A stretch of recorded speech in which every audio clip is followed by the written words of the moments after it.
I'd like to call to order the special meeting of the City of Sonoma Planning Commission for January 25th, 2018. So first of all, can we have a call to order? Commissioner Barnett. Here. Commissioner Jansen. Here. Commissioner Willander. Here. Chair Felder. Here. Commissioner Bohar. Here. Commissioner Corrado. Here. Commissioner Cribb. Here. And if I could have Commissioner Jansen lead us in the pledge, please.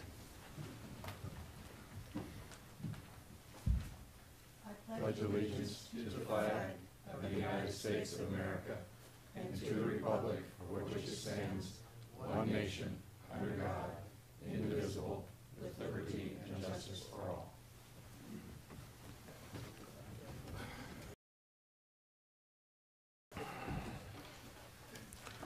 Just a couple of things before we get started.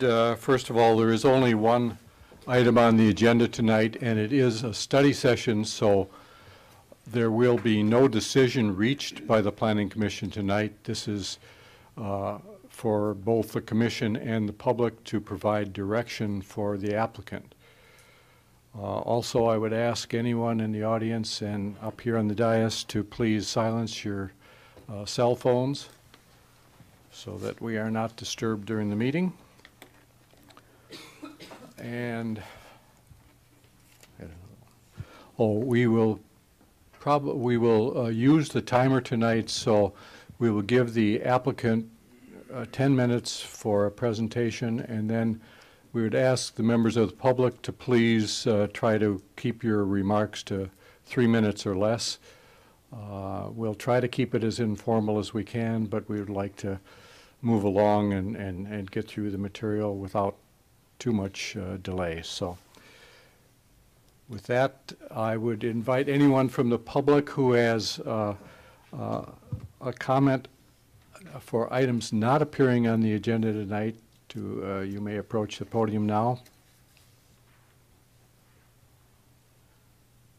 Seeing none, is there any review or other acceptance of the agenda items for tonight? Hearing none. Late correspondence. A couple of items. We have late mail with respect to this item from Fred Allebach and from Bruce Hammer, and we also have an issues update. Thank you. With that, we'll move right along into the public hearing. So this is a request for a study session on a proposal to subdivide and develop a 2.7 acre property with 20 primary units and 8 accessory dwelling units. The project location is 851 and 853 4th Street West. And with that, I will ask Rob to give us a staff report, please. Thank you, Chair Felder and members of the Commission. First, Mr. Goodison asked that I go over the study session purpose and limitations. I know that last month went into detail, but just to reemphasize, study sessions are encouraged to provide an opportunity for early feedback on a project concept by the Planning Commission and the public prior to or immediately after the filing of an application. Planning Commission feedback provided in a study session format will normally focus on site planning, scale and mass, compatibility with neighboring uses, overall consistency with the general plan policies and development code standards and guidelines, and potentially significant environmental impacts. While a study session provides an opportunity for the Planning Commission to identify potential issues of concern, commissioners will need to refrain from making statements of absolute judgment. Commissioners will provide their comments individually. Straw votes or polls of the commission will not be undertaken. Commissioner comments made in the course of a study session should not be construed as limiting any action that the Planning Commission may subsequently take with respect to a project in the course of the entitlement process. With that, just a brief bit of background on this particular site. It is owned by the Sonoma Valley Hospital, and early last year they issued a request for proposal for development of the subject property. And that process ultimately led to the selection of DeNova Homes to acquire and develop the site. I believe we're probably all familiar with this property. We've driven by it probably a million times. This is a vacant land located on the north side of West MacArthur Street, flanked by Hayes Street and 4th Street West. It's approximately 2.8 acres in size after dedication of the necessary right-of-way.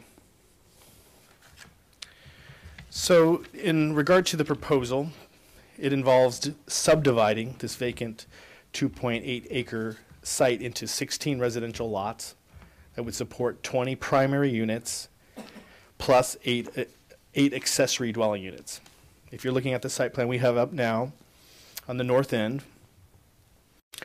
of the subdivision, lot 8 and 9 would each be developed with a duplex, and the remaining lots would each be developed with a detached single-family home, and most of those would have an additional accessory dwelling unit at the rear of those lots. That would be 8 of those.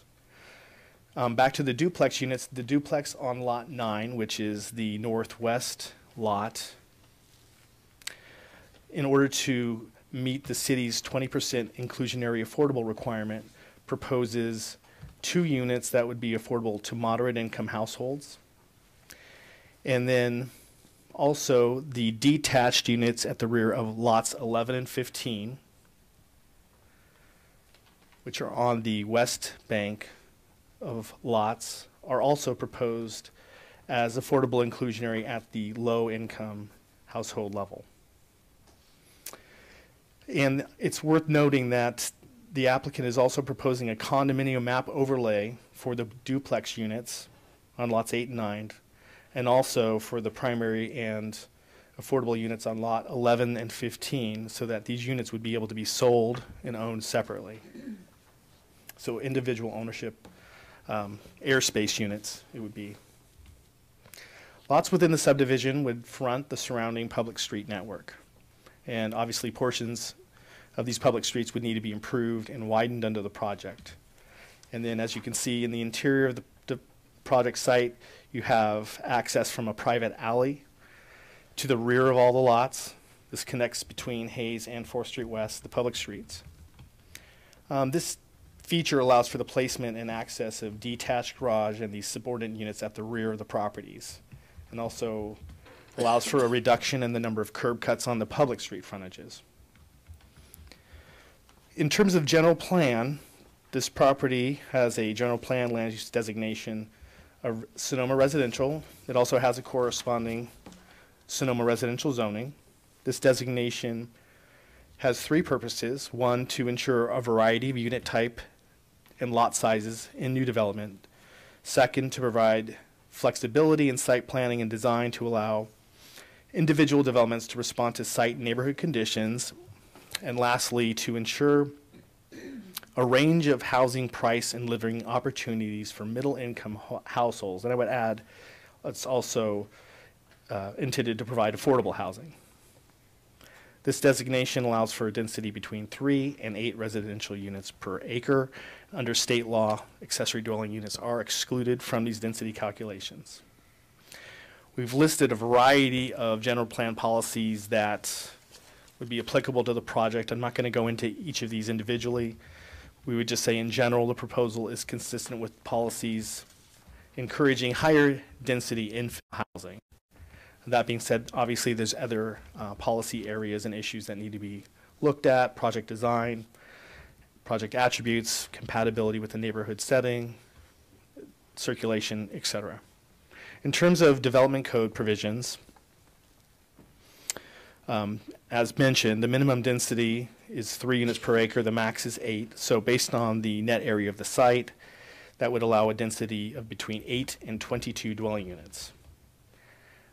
So the project is proposing 20 primary units. That represents a density of 7.2 dwelling units per acre, so it's within the allowable range. And again, the accessory dwelling units are exempt from that calculation.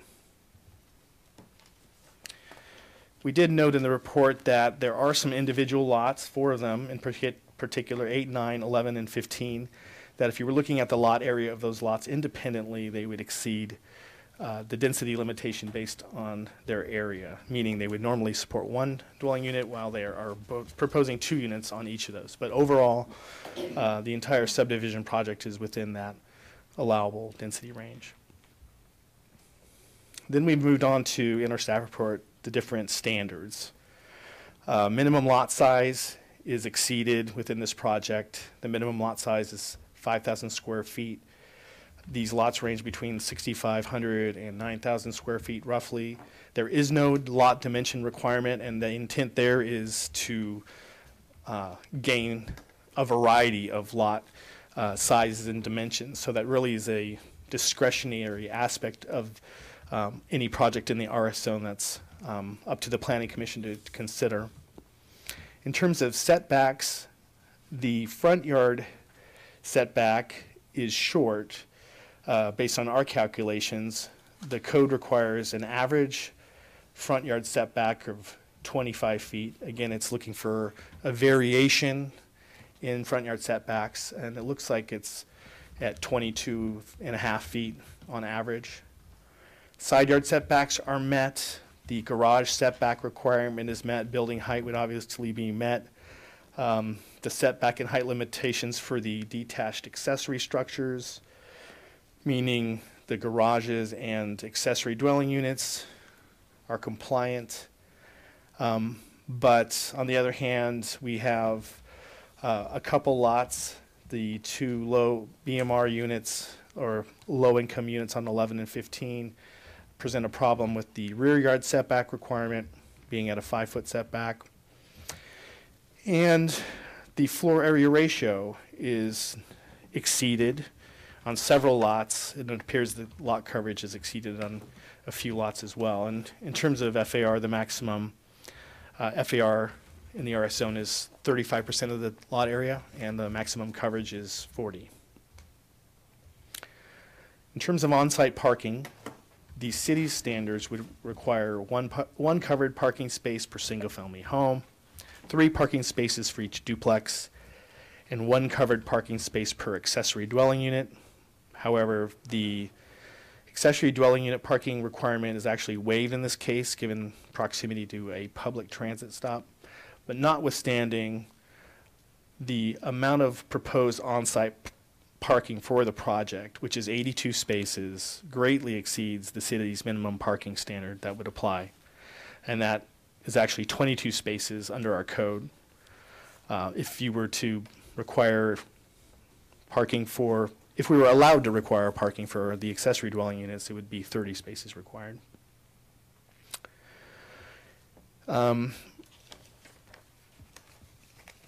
We noted a couple project issues, and I'm sure other items will be identified through this review process, but first, there's some zoning inconsistencies. They were just mentioned. The front yard setback, rear yard setback, FAR coverage, these inconsistencies will need to be resolved through the project review process, or we're looking at a plan development permit. And that does set, as many of the commissioners know, a much higher bar for approval in terms of the findings to approve that type of project. Variety. This zone is seeking variety in all manner: lot size, dimensions, setbacks, unit types, sizes. So the Planning Commission needs to consider whether the proposal meets that intent and is providing that sufficient variation in those areas. We noted that the majority of the primary homes are fairly large, 3 to 5 bedroom units, living areas between 2,200 and 2,500 square feet. Most of the structures, almost all, are 2-story. That's not so surprising given the density range that's allowed up to 8 units in this zoning district, but also duplex units add to the variety of the unit types as well as the accessory dwelling units.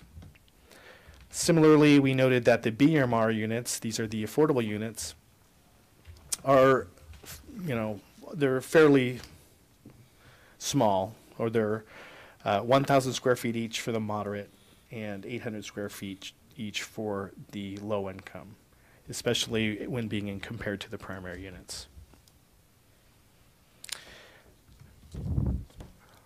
The condominium plan is somewhat unique. We have seen it applied to other affordable housing units attached product in the city, but this is somewhat new configuration, having these individual lots with 2 units on them that are done under a condo plan. So we're looking for some input on that. And I think just as a heads up, obviously we've got substandard streets on the east and west of this site, but also farther up the block to Betancourt. And, we do anticipate that there would be full improvement of these public streets to Betancourt, not just at the project frontages. We know it's required at all of the project frontages, typically to center line of the street at minimum, but obviously there's a benefit to completing these grid connections and the street connection system around it, around the project site. We were looking at lots 16 and lot 1 in the review process and how they're oriented. The lots have an orientation to the neighborhood streets, Hayes and 4th Street West, but they're located on a very prominent collector street, which is West MacArthur Street, so they're prominent. And we felt that it's very important that structures on those lots engage West MacArthur Street. So either there needs to be architectural detailing if this layout is going to go forward, or you obviously have the option of reorienting lots, the lots on West MacArthur, so that the fronts of homes are actually facing West MacArthur, meaning you'd have north-south oriented lots.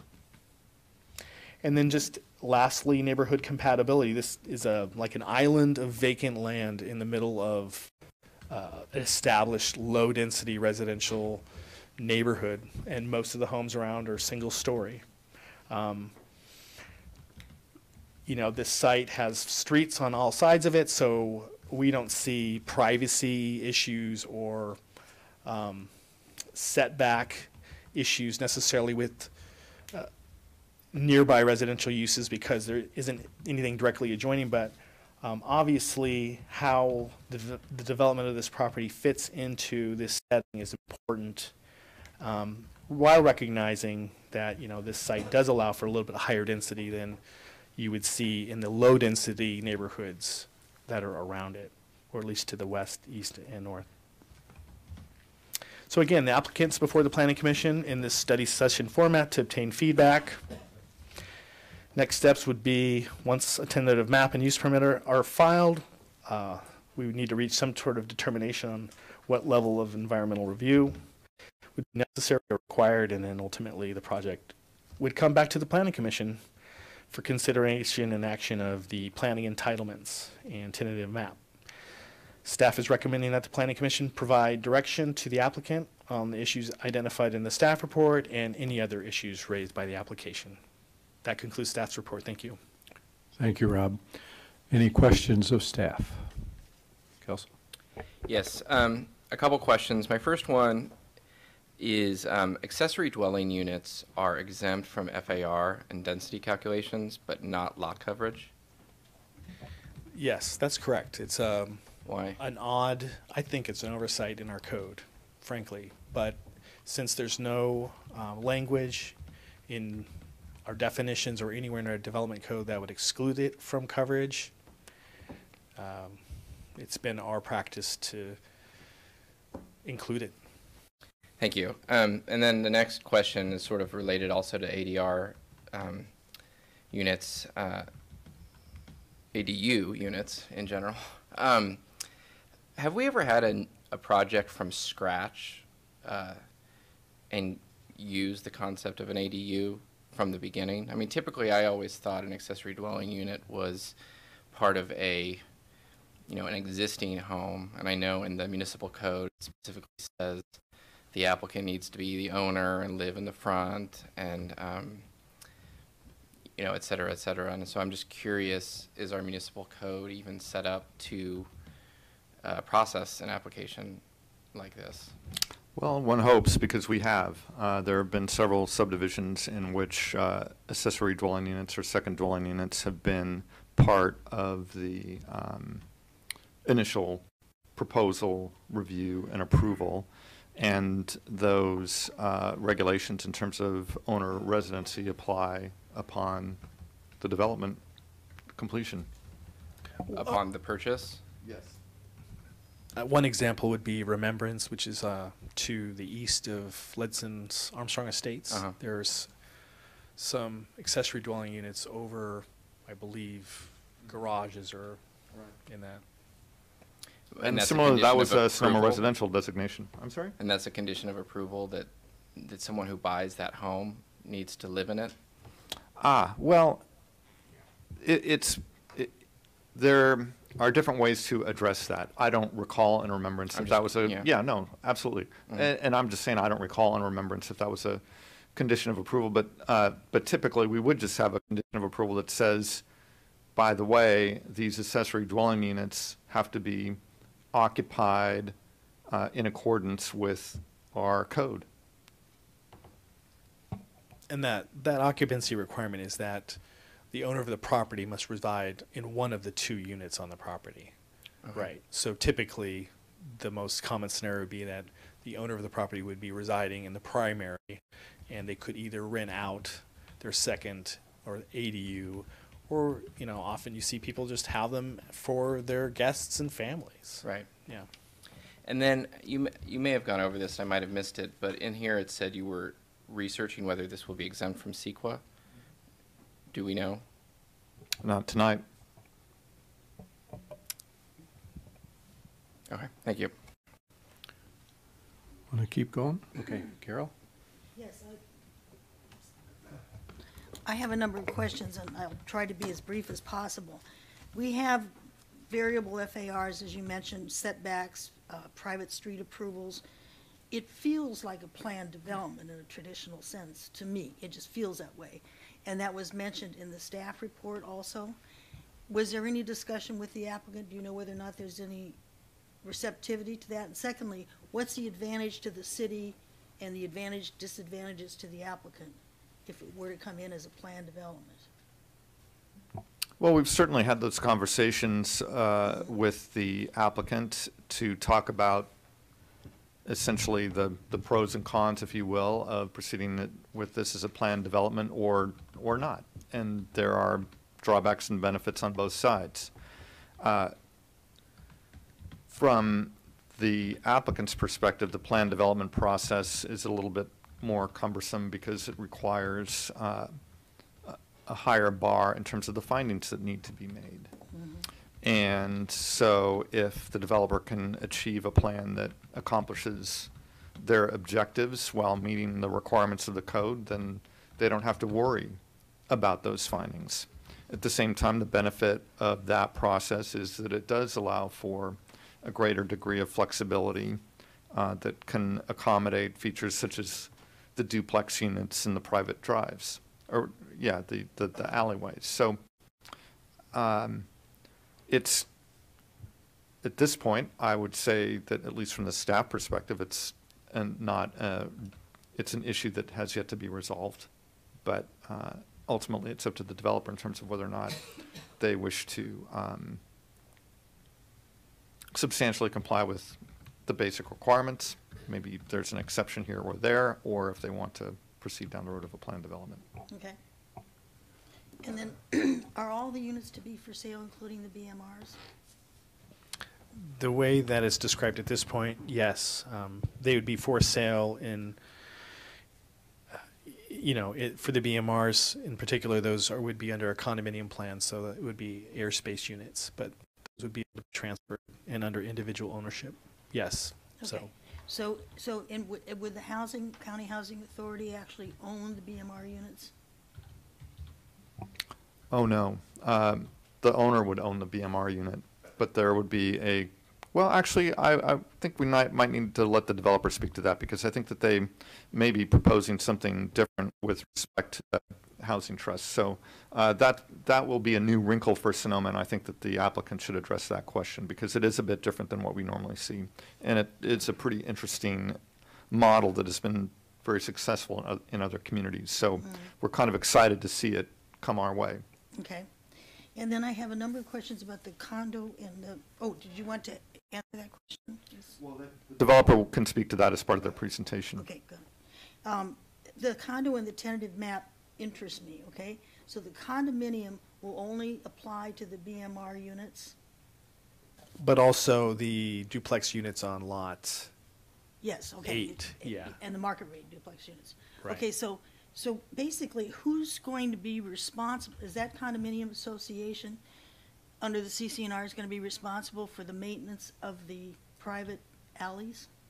There would be a larger homeowners association that would encompass all of the lots that would be responsible for maintaining common improvements. So would the larger association mean all of the units in this?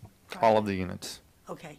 And then if the, all the single-family units are to be in it, is there any other common areas that would be maintained by the homeowners association besides the alleys?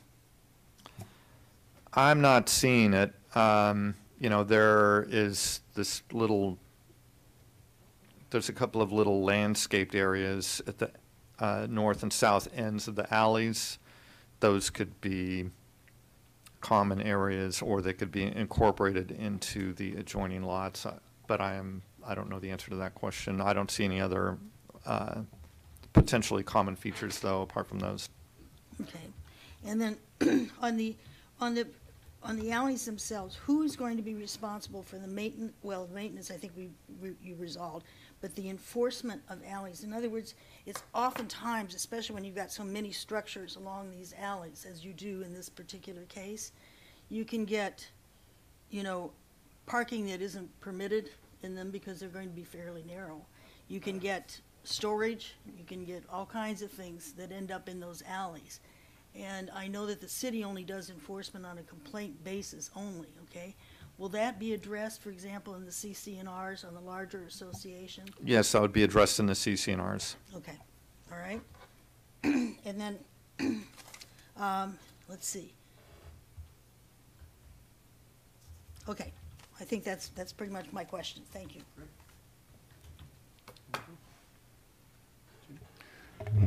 David, I just had a question, Rob. I had a question about the plan development. I'm really a neophyte at that plan development opportunity. I understand from earlier statements that that's really up to the applicant to make that decision to whether he wants to go in that direction or not. Well, ultimately, it is the applicant's choice, because the applicant can always choose to make a proposal that is fully compliant with the standards of the development code. And under that scenario, there is no requirement for a plan development permit. Okay, so it's up to the applicant to decide whether he's got the necessary flexibility to meet his needs, producing the product as far as going with a plan development or what's on the table right now. Yes. Okay. One other question regarding the condominium map. If you have the accessory dwelling units on those two, on 11 and 15, it's owned by someone else. Is that still within the rationale of an accessory dwelling unit? You have two different ownerships on the same site? How does that work? No, and you can't call those BMR units on those lots accessory dwelling units because by definition, it's associated and on the same property as the primary. So those need to be just they're the same size as all the other accessory dwelling units, but they are below market rate affordable housing units. They would be owned separately and independently through a condominium map overlaying one piece of land that would be commonly owned. They are not rental units. They would be sale units. That's right. As a for sale unit, typically the people that buy it have income restrictions. They would be first, under the city of Sonoma's plan, need to meet certain criteria, first time home buyer, and meet the income limitations associated whether it's a low income unit or a moderate income unit in order to purchase that unit. Okay, just so I understand this, it's complex for me. Yeah. These are not accessory dwelling units then? Not the two at the back of lots 11 and Only in, I mean 15. they, to a user orientation, they seem to be, but they are not technically, I gather. yeah, exactly. You hit it on the head. Technically, we can't call them that. They're the same size as the ADUs, but they would be under their own ownership. There would be no question about that. They would be owned by somebody other than the person that owns the primary on that same lot. However, they are not subject to all of the typical development code regulations as far as their construction and so forth. That's right. They're not ADUs, so those criteria don't really apply. Okay? Yeah, it's a confusing works. rabbit hole. Yeah. That works within the code. Well, it doesn't work in the sense of the rear yard setback. Right. And that's what we pointed out for Okay, those thank two. you. Yeah. I have two questions. First one is, I found a discrepancy, and I think it's my error. I downloaded the Central West planning area from the development code, and it says the setback is 20 feet for the front setback. Is that Well, it's important to use the online version, but we'll okay? verify that. Okay, that's an important issue. And the second goes to the condominium issue again. So, if there is a homeowners association, will they own the land? The homeowners association, well, actually, that's a good question. That it appears that the alleys are divided among the different properties and then overlain by each set of easements. That's how it looks like on this map, but we'll have to hear from the developer as to whether that's the case or whether it's a parcel A situation. And my concern is, are we going to get into issues of fencing? If it's not homeowners, land, and it becomes the private property of the lot, are we going to start seeing fences go up in between? Well, that would be, if it was an easement or a set of, if it was an easement, then the easement would prohibit fences and other barriers or really anything that would prevent the use of the alley as an alley, as would the CC&Rs. Okay, thank you. And Commissioner Corrado, I did find that there's two different tables that address development in the Central West planning area. And I think maybe you were referring to the wrong table. There's one specifically for subdivisions of 5 lots or more, and that table specifies the 25-foot average requirement for front yard setback, whereas the one for infill and additions has the 20. Okay. Thank you. Yeah, a couple questions. My first one had to do with your speaking of the road improvements on Hayes Street. Did I understand you to say that you're expecting this applicant to bear the burden of all those improvements, or that you expect they'd just all be done at the same time and the city would? We would want to do our best at least to coordinate those improvements, but as an off-site improvement, that's not something that can be the burden of this application. Okay, I just wanted to clarify. Then my other thing had to do with, in your discussion in the staff report about the whether or not it was CEQA, would be required or not. You talked about doing a traffic study, and my question here was when I looked at the circulation element.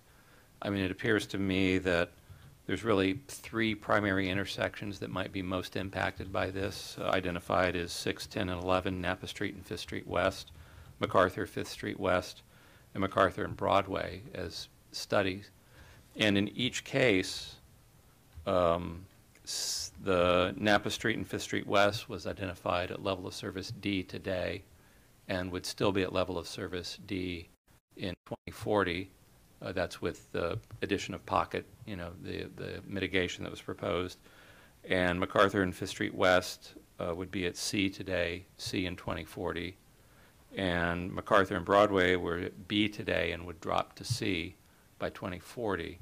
What I'm wondering is, my understanding is the circulation element takes into account growth in the, why would this applicant be required to do a traffic study if we're already accounting for that in our circulation element? Well, for a number of reasons. First, it's not just about necessarily impacts on intersections, although that's an important issue, but just traffic safety in general. But that said, we do need to just verify that the broad outlines of the circulation element are correct with respect to the individual proposal. Thank you. That's all. Do you want to jump in?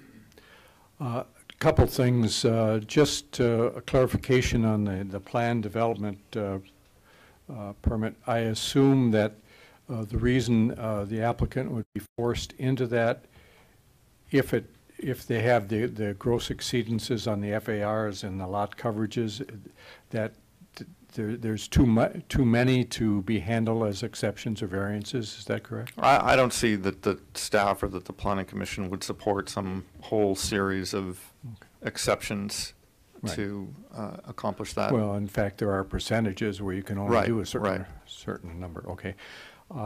In terms of the private driveways, is there any issue with fire department turnarounds on that long driveway, or do they assume that you can have access from the public streets? The latter is correct. All of the structures could be accessed for fire services from the public street frontages. Even the accessory dwelling units? That's Correct. close enough? Yeah. Thank you. So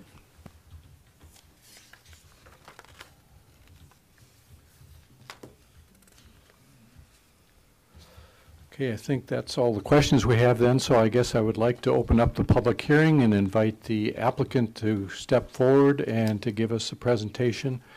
We will give you approximately 10 minutes to go through it, and if you don't need that, that'd be fine. But Well, good evening, everybody. Chair Felder, members of the Planning Commission. My name is Trent Sanson. I'm here on behalf of DeNova Homes this evening. Thank you all very much for your time and the opportunity for us to come before you this evening on this special meeting here this evening to present to you Athena.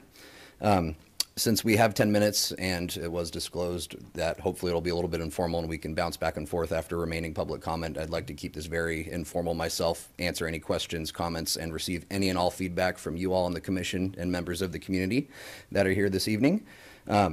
With that, I'll just kind of jump into our presentation outline.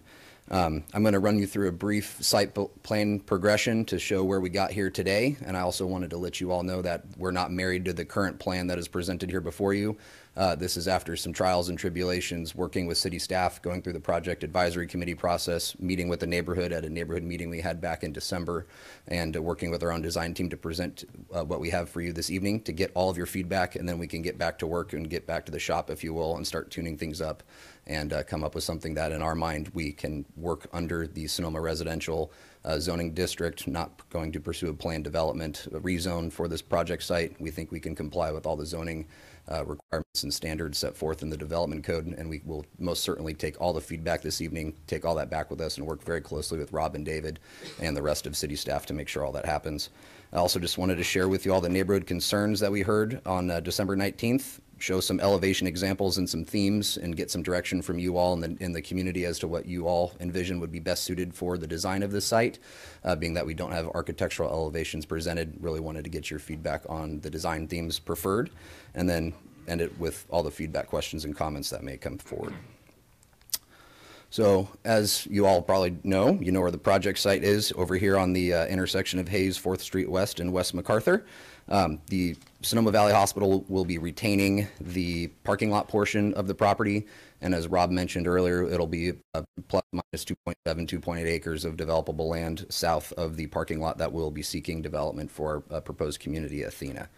And then, as mentioned before, we will also be working with the City Engineering Department on honoring the deferred improvement agreement that the hospital currently has in place with the city, where we will not just be looking to improve the project sides of Hayes and 4th Street of what we would be developing for our community. That deferred improvement agreement also covers the additional land that goes to the extent of the parcel to the parking lot on the very other side. So we'll be sure to work with city staff and engineering on all that. You all have the zoning and general plan maps here, so this was a redundant slide now that I look back at it, but here it is for your reference anyways. Here is a quick aerial overview showing the overall land in its entirety that is currently, as it is today, owned by the Sonoma Valley Hospital. The area bolded in black in the middle is the developable area, and all the areas around the perimeter are the project frontages that we would be seeking to improve and working with the city on finishing off Hayes and 4th Street West. And we've also had preliminary discussions with Ms. Colleen Ferguson in the engineering department on going beyond the adjacent roadways and street frontages to the development area and working to improve other sides of the street as well in exchange for fee credits and going above and beyond the requirements. So we'll be sure to continue to go through all of that. This is just a first site plan just to show you from where we started very early on in the beginning to where we got to today with the site plan that Rob and David ran through with you all just a moment ago. This was just a simple yield study. Obviously doesn't follow the zoning requirements as set forth, but this was an initial layout for 22 lots. Here was, and I'll also mention these are all facing fronts onto Hayes and 4th Street. We, after some further discussion or initial discussion with city staff, we realized we really wanted to try to turn the lots inward, get them off of the main streets, try to reduce the driveway cuts that were onto 4th and Hayes. And so this was another yield to show about 20 total lots with a couple different private drives down the middle. Here is another conceptual version of that where there was a bit of a wider roadway down the middle that was aligned with the public street to the east of the property, just to kind of punch it all the way through. But in hindsight, this one didn't work because the lots 16 through 20 would have had driveways onto West MacArthur, which in discussions with city staff and the community, we don't want to put any driveways at all into West MacArthur. So that's where the plan has continued to evolve where it is today. Here is another concept plan where we took that feedback to get everything off of West MacArthur and came up with some lots that would be alley load style facing West MacArthur, with some additional lots on the internal side there that can be suited for duplexes as followed under the condominium plan that was so detailed and described just a moment ago. And then 10 single family lots that would have fronts onto both 4th and Hayes per this just simple layout. And here's another modified version of the similar layout on making this one, except all of the driveways are brought onto the interior with a private roadway in the middle. But then after our project advisory committee, it was determined and decided that a full turnaround within the interior of the project was not warranted or needed due to the fire department confirming they can service everything from 4th and Hayes to West MacArthur as needed. So then after all that feedback, we came up with this site plan where we reduced a full private alley connection between 4th and Hayes, thinking that it would behoove the neighbors that front their homes onto Hayes Street to just reduce all that traffic with everyone on Nicolay and Arroyo and down West MacArthur. They're all kind of faced perpendicular onto their own internal public streets there. These designs had some mix of alley load, traditional two-story home plans, alley style plans, tandem garages for some of them with pass-throughs in the back into the private alley so no one would get pinned in their garage. They can pull all the way through and back into the private alley. So if someone needs to leave before in the morning to go to work before the other in their home, they're able to do so. And this next rendition was after some further feedback to provide more variation on the affordable housing units proposed as part of this project, where we added the duplex on the northwest corner of the property, in addition to the condo plan that would be on accessory dwelling unit style units on the interior, but would be individually owned and occupied. And also Deb Getchis with the Housing Land Trust is here this evening to answer any questions for you all. As David mentioned, it is a very unique and inspiring and great program she and her team are working on to create affordable housing and workforce housing throughout all of Sonoma County. We're working with her on a project in Petaluma right now, and it's been a great working relationship, and we're excited to have the opportunity to bring her and the vision the Housing Land Trust of Sonoma County brings here to Sonoma itself. And from there, this is the site plan that is before you this evening, and that's the reason why I run you through all these different variations and renditions is to again emphasize we're flexible to try to take any and all the feedback we get this evening to try to create the best project we possibly can. At De Nova Homes, our motto is building a better community. We want to make sure that with infill sites as unique as this, that we're doing everything we can to honor the surrounding areas and communities, working with city staff, working with the decision makers as yourselves on the Planning Commission to make sure what we come up with is something that can be proud and people can drive by down the future and go, you know, that turned into a really nice project and a really nice community and is an asset instead of a detriment. Some of the neighborhood concerns that came up were lighting and placement, wanting to reduce glare, so we'll make sure we go through the proper photometric studies to make sure lighting is placed properly. Not a whole lot of street lamps and posts out on the public roadways. A lot of neighbors had single-story architecture, so I'll show you an example of what we tried to come up with for our Plan 1 that is on the site plan for you today to try to propose and implement a single-story style. Having enough parking, and I'm sorry, I'm starting to go fast as I'm running out of time. As Rob mentioned, we're overparked in this project, and this community as proposed. Drainage and sewer, we're not in the floodplain. We've gone through all the studies with our civil engineers and in discussions with the city engineer that there's plenty of capacity for everything. We're going to run our own sewer lines up Hayes and 4th Street to service and tie into the one on West MacArthur. Traffic calming, going to go through the traffic study as David mentioned and make sure everything we do is consistent with the circulation element, and we'd be happy to implement any mitigation measures that come out for traffic calming. Zoning consistency, trying to stay in line with Sonoma residential, too many ADUs. We dropped 4 in the middle here so it's not as many ADUs spread throughout here. And school impacts, we've met with the school district, all of the schools that the future residents would send their children and students to, all of ample capacity per our understanding and discussions. And elevation examples, curious if y'all prefer some farmhouse, craftsman, cottage, Spanish.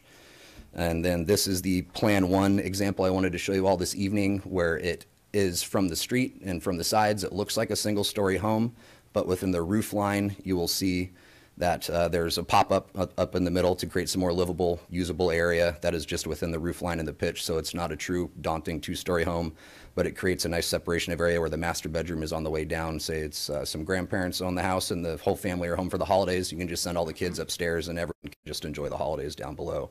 And this is something that we've seen received a lot of great feedback in other areas, and I'm very curious to hear what all of your thoughts are on it. And as we run out of time here on my 10 minutes, thank you all so much sincerely for your time and consideration this evening. I look forward to all of your feedback, and hopefully it can answer any questions that come up, and look forward to any further public comment and feedback as well, so we can get back to work and make sure it's all what you all are seeking. Thank you. Thank you very much. I think before I invite the rest of the public up, if there's any burning questions from the commission while we have them at the podium, I would entertain those now, but otherwise we will open it up to the rest of the public, and we can always bring you back in a little while after we have a discussion. Sure. Sounds good? Thank you. Thank you very much. Thank you. So with that, I would invite members of the public to approach the podium and say what you'd like to say, and try to limit your remarks to 3 minutes, please, and state your name. Good evening, New Planning Commission. Fred Allerbach, 8th Street East. I'd like to congratulate you on making it past the trade deadline with a new team here, so welcome to the New Planning Commission. I have a question for staff, is how does the parking compare to the Satellite Affordable Housing Associates as far as number of spots per units? At 26 units and 20 spaces, that seems to be a lot less than the Altamira Apartments. I'd make a couple of suggestions for the project design, to have more ADU size units and put in up to a 35% inclusionary units there, so that perhaps one quadrant of the property could have 8 inclusionary units on it. 20% is just really not enough to meet the proportional demand for middle income housing that we have in Sonoma. And so it might be a negotiating point or something that the developer could have a couple of much higher end units on the property there, so that they could make up their money for allowing to have the inclusionary units at 35% or 8 units on a quadrant. I'm curious about what the projected range of cost of the units is. The Housing Element 1.0 goal is to have a mix of housing available to all income levels. So I'm curious if this project is looking at being market rate for everything but the 4 inclusionary units, and if market rate is $670,000 now, that's not going to really be a mix of housing units available to all income levels. So I'd really like to know what the price range is looking like. And so those are some suggestions for the project itself. And then as I was looking at the staff report, I noticed that it said that to ensure a range of housing price and living opportunities for middle-income households. Well, today a middle-income household is somebody with a family of 2 who makes $66,000 a year. So there's no way that that middle income could afford a market rate units. I think that there's some discrepancies in the general plan or the development code as far as what the RS zoning says to have this have living opportunities for middle income households. Middle income households is actually affordable households these days. So things have changed. And so I think that some way to address that needs to be made by the city, or else call it high-income housing if it's going to be mostly market-rate housing. And so that's my comments for tonight. Thank you. Thank you very much, Fred.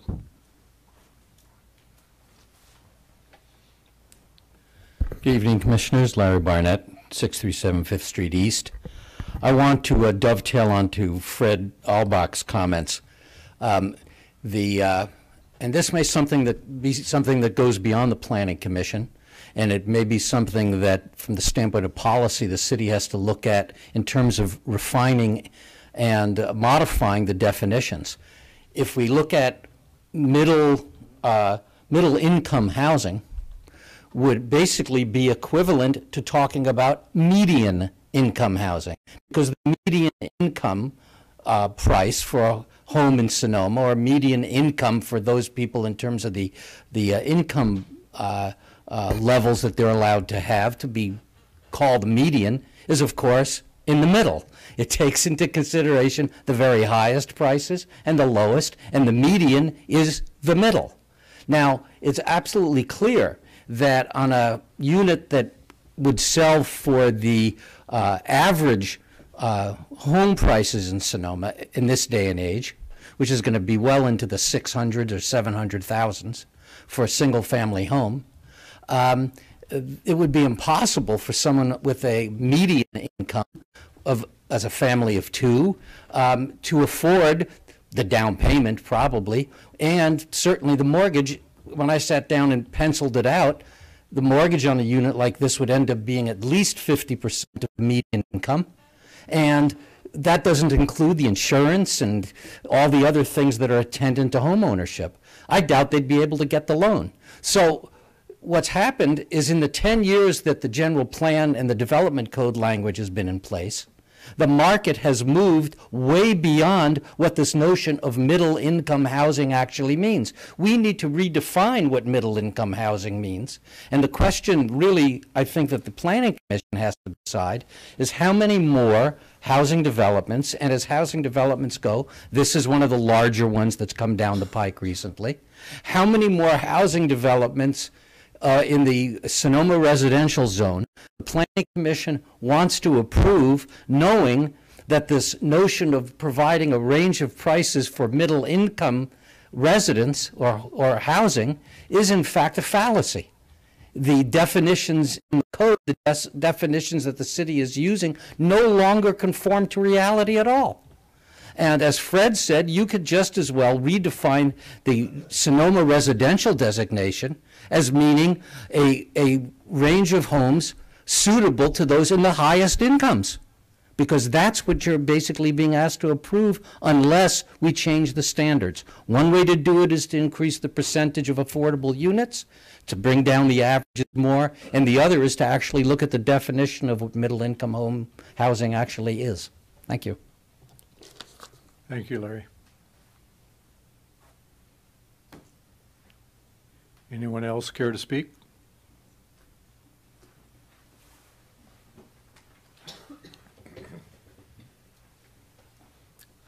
My name's Michelle Jordan, and I agree with these gentlemen and the price. And we were told at the December meeting, the houses would be at 900,000. I would ask you, please address the commission. At Thank 900,000 you. would be what the average price of the house would be. And looking, I'm concerned about the units in the back being turned into rentals and the amount of cars. You're talking about a 4-bedroom, 3-bathroom house with a unit in the back that has 2 bedrooms and a bath. And if you have a person of driving age, that's a lot of cars.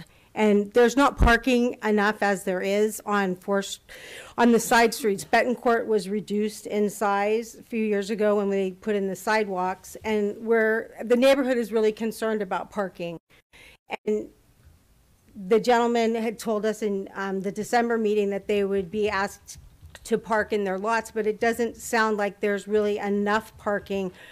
If every bedroom in that house has a person that can drive a car, there's going to be overflow, and where are all the cars going to go? And I'm also concerned that the granny unit there in the back somehow ends up on Airbnb, and that kind of traffic that comes into the neighborhood. And isn't there some way that the houses could be designed that instead of having the granny unit in the back, that the houses are made a little bit smaller?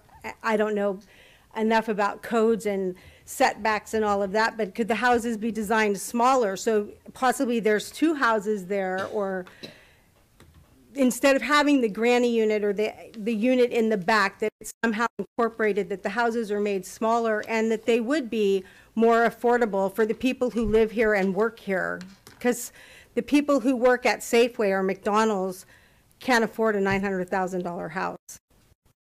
So it just seems like I like the fact that he's brought the size of the house down, the 2-story houses that you can't really tell that they're 2-story houses. That was one of my big things, because they don't seem to tie into the neighborhood. I've lived here all my life, and there's just a handful of 2-story houses in our neighborhood. So to have a bunch of 2-story houses, this gentleman, I'm sorry, I don't know his name, remember his name, but he talked about it as being an island, and it has been an island. It's been a playground for kids for years, and it is an island, but to put 2-story houses, and it just seems that the structure that they're planning on putting there doesn't really tie in with what the neighborhood looks like. And I just am concerned about the parking. I'm concerned about the size, the price of the houses. I just think that for the people who live here in Sonoma and want to stay here, it's not affordable. It's not an affordable place to be anymore. Thank you very much. Anyone else?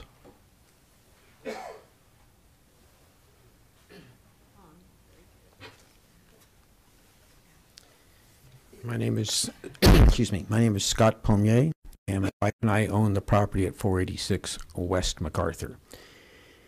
First of all, it hasn't been brought up here, but the parking on south end of the property is already being used by the people across the street and all the housing there.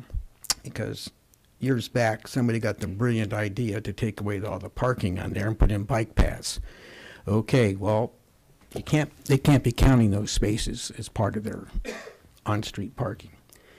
I don't know why it is that this town has, every time I've come to a meeting, it's low-cost housing, low-cost housing. We need it.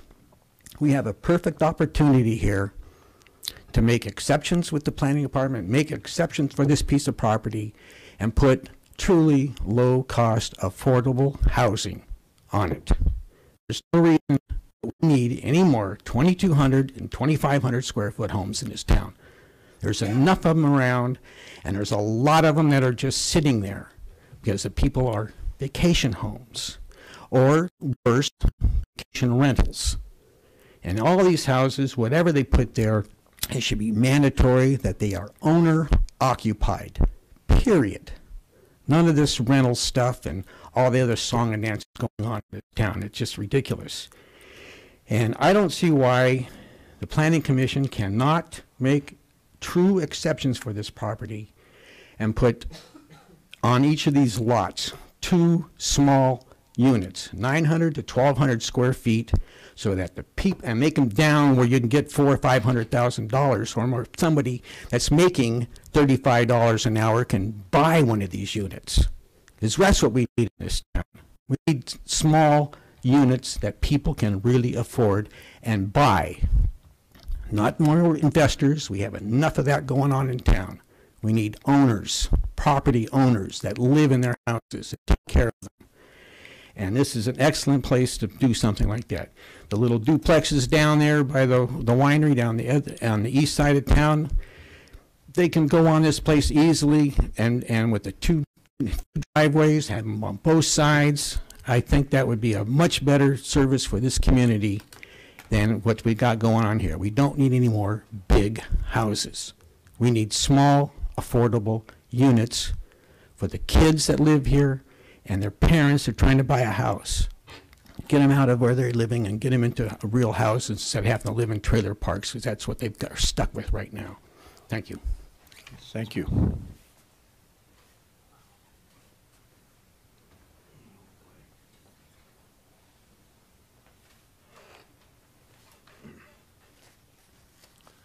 Good evening. My name's Bill Boteef. I live on West MacArthur, about a couple blocks from this development. And I love to see something built there. I'm in favor of development there. Unfortunately, there's probably the ugliest house in San Mateo or in Sonoma is right on 4th and West MacArthur. That building, it probably didn't get through the planning. It's just built. It's an ugly house, and I have to look at it every day. But I agree with almost everything that I heard here tonight from the public. And a couple things that I'm concerned about for the developer. I want him to move ahead. I want him to build this out. And I'd like to see him sell houses that are affordable. What is affordable? I don't know what's affordable. Is it 600,000? Is it 500,000? Bank teller makes 50,000 a year. She can't afford to buy anything here. So how do we deal with this? Do we are we going to get all of our affordable houses in this particular neighborhood, or maybe we should go to East MacArthur and go out there? There's a hell of a lot more land out on East MacArthur for development, and if you tried something out there, you'd have a revolution, I'm sure. So I like to see these people build. But questions that I have is, if they're going to, looks like they're going to have 26 units in a master association and 2 units in a condo association. So they're going to have a master association, a condo unit with 2 units, and that's not feasible. It just won't work. I doubt that the BRE would even approve a 2-unit condo. Financially doesn't work. It's a bad idea. And I hope that the town doesn't stick the developer with that. And I'm sure he didn't volunteer for that. I like the concept of the houses looking like they're 1 story. That's nice. I cannot believe there's a necessity here in our population now for 4 and 5 bedrooms in a house. If I heard that correctly, my hearing's not so good, but I can't see that 4 or 5 bedrooms is a necessity. They're probably 10 by 10, and I don't know how they work. 4 or 5 bedrooms don't work. Traffic study. I hope that the town works with this developer and eliminates some of the costs that are, they're demanding. A traffic study costs the developer money. He's got to put that onto, I heard that from Mr. Cribb, James, that we don't need a traffic. I agree, because that just runs up the cost of the house. There's a lot of things that can be eliminated to help the developer to bring the cost down. I also think, if I can ask you to wind up pretty soon. I'm going to wind up real Thank quick you. and get out of here. But I think this, that everybody needs to contribute to the affordable housing crisis, and it is a crisis. And the hospital could do their share. I don't know what they're asking for this land, but the developer has to build a house and make a profit. Hopefully, he can make a profit. If he doesn't make a profit, he shouldn't be doing this. But he's doing it on the backs of the buyer, and the hospital is making a hell of a lot of money as well. They should contribute. Thank you very much. Thank you.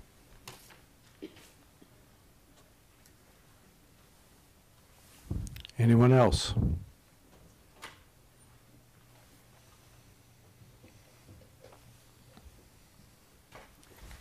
Good evening. My name is Mary Fitzpatrick, and I live on Betancourt Street. And I'd just like to stress usable parking, especially for low income. They'll have multiple cars, and they might be in the trades, so they might have, working trucks that they have to get into these sites. And where can they park them, and they're safe and secure, and just usable parking. And there's enough parking, and traffic is very important in this area because it is kind of congested. Thank you. Thank you.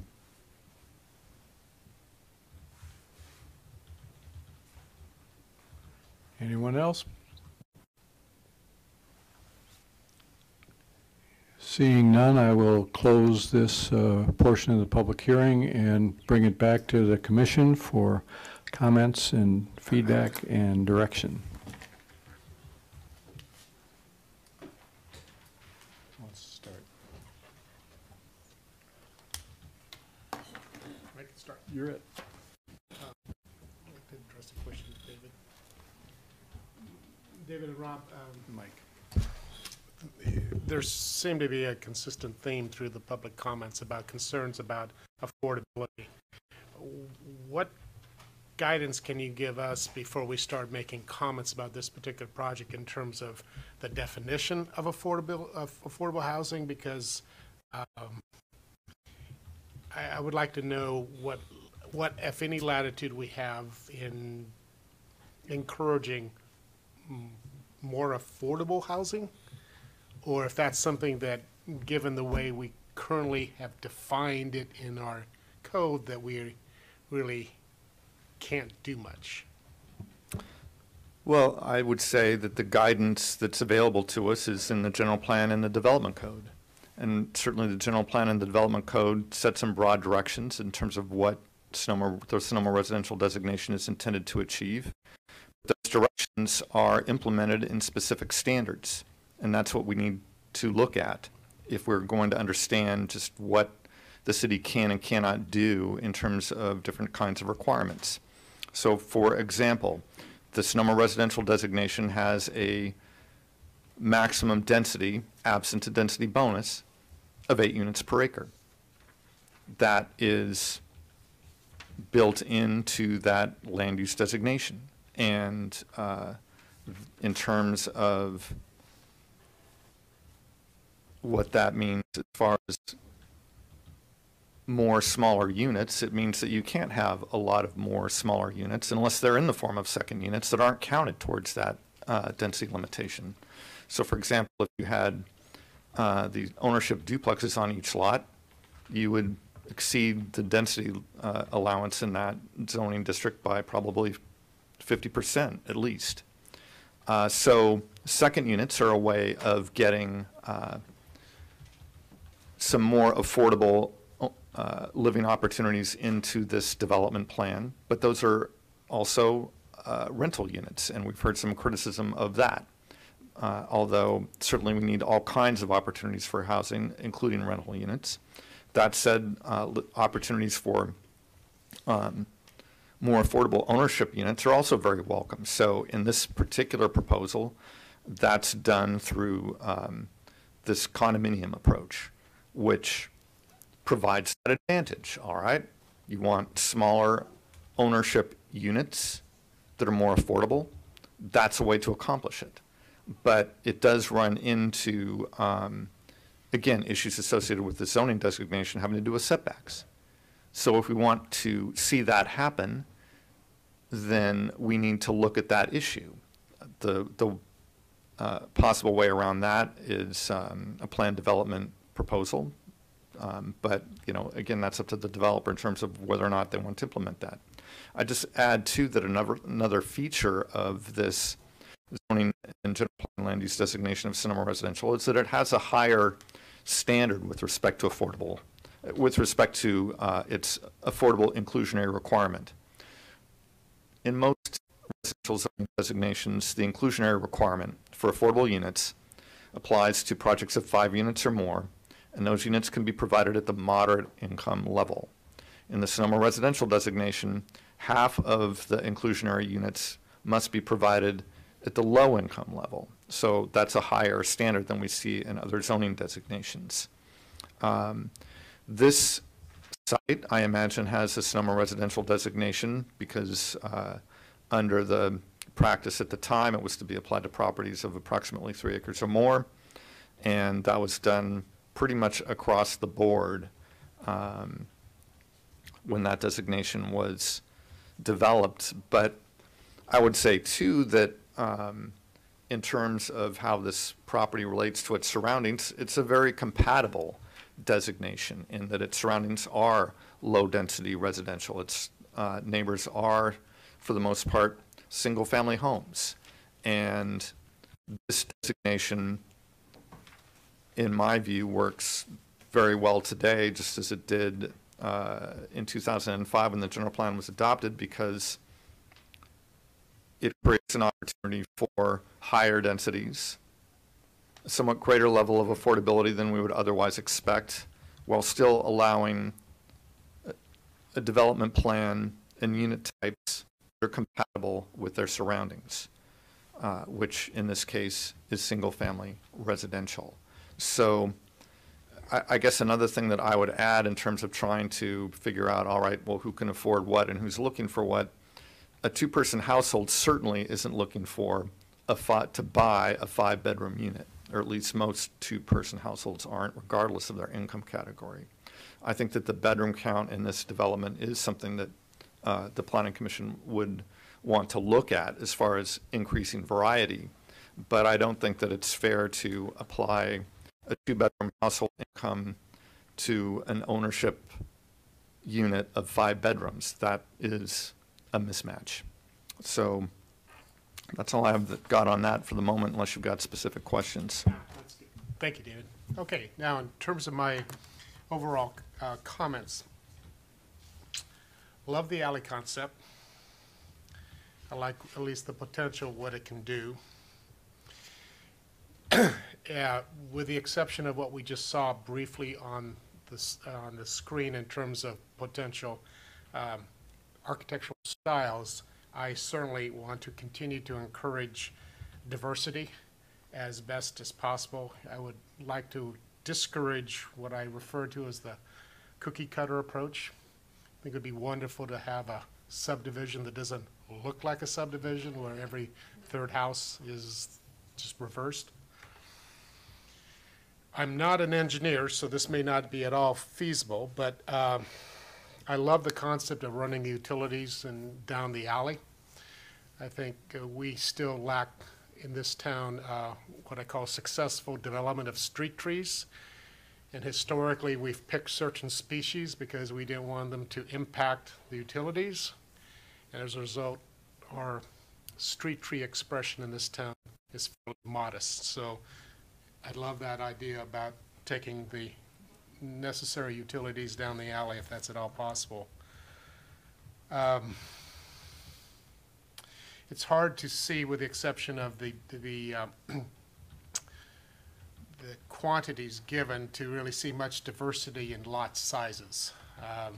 Part of it's just the graphic scale and not honing in, I guess, on some of the specifics. But again, lot size variations lend themselves to different architecture and different size units, so I would, again, encourage that.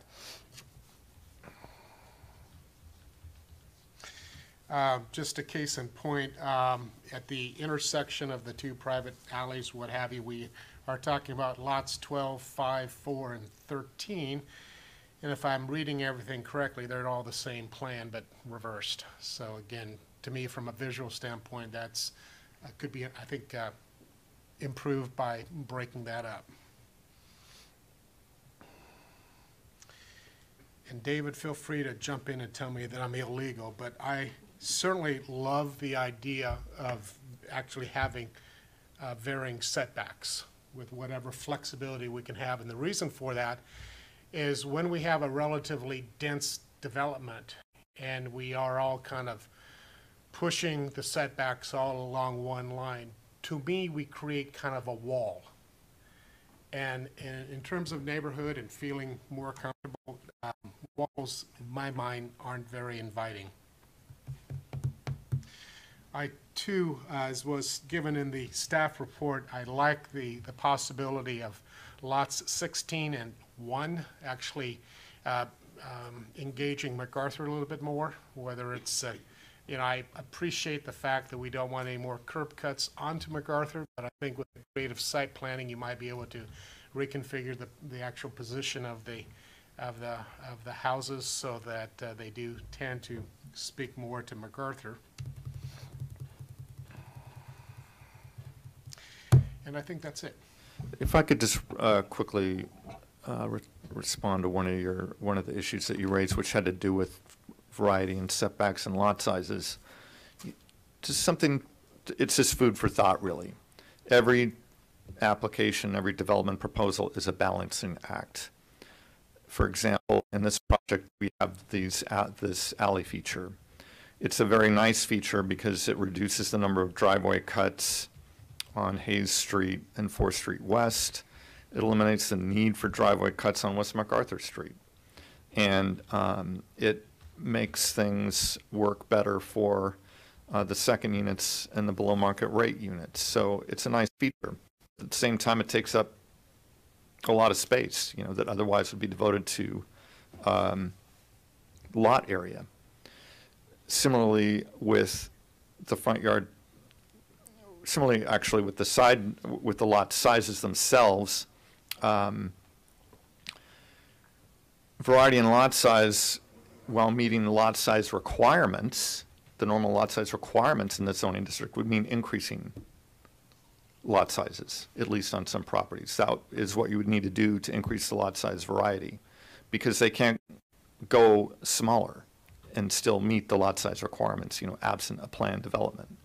And that's not to say that you shouldn't be pushing for variety, because that is something that is called for in this zoning designation, but it's just an observation that that's the direction that things get pushed in if you're already at the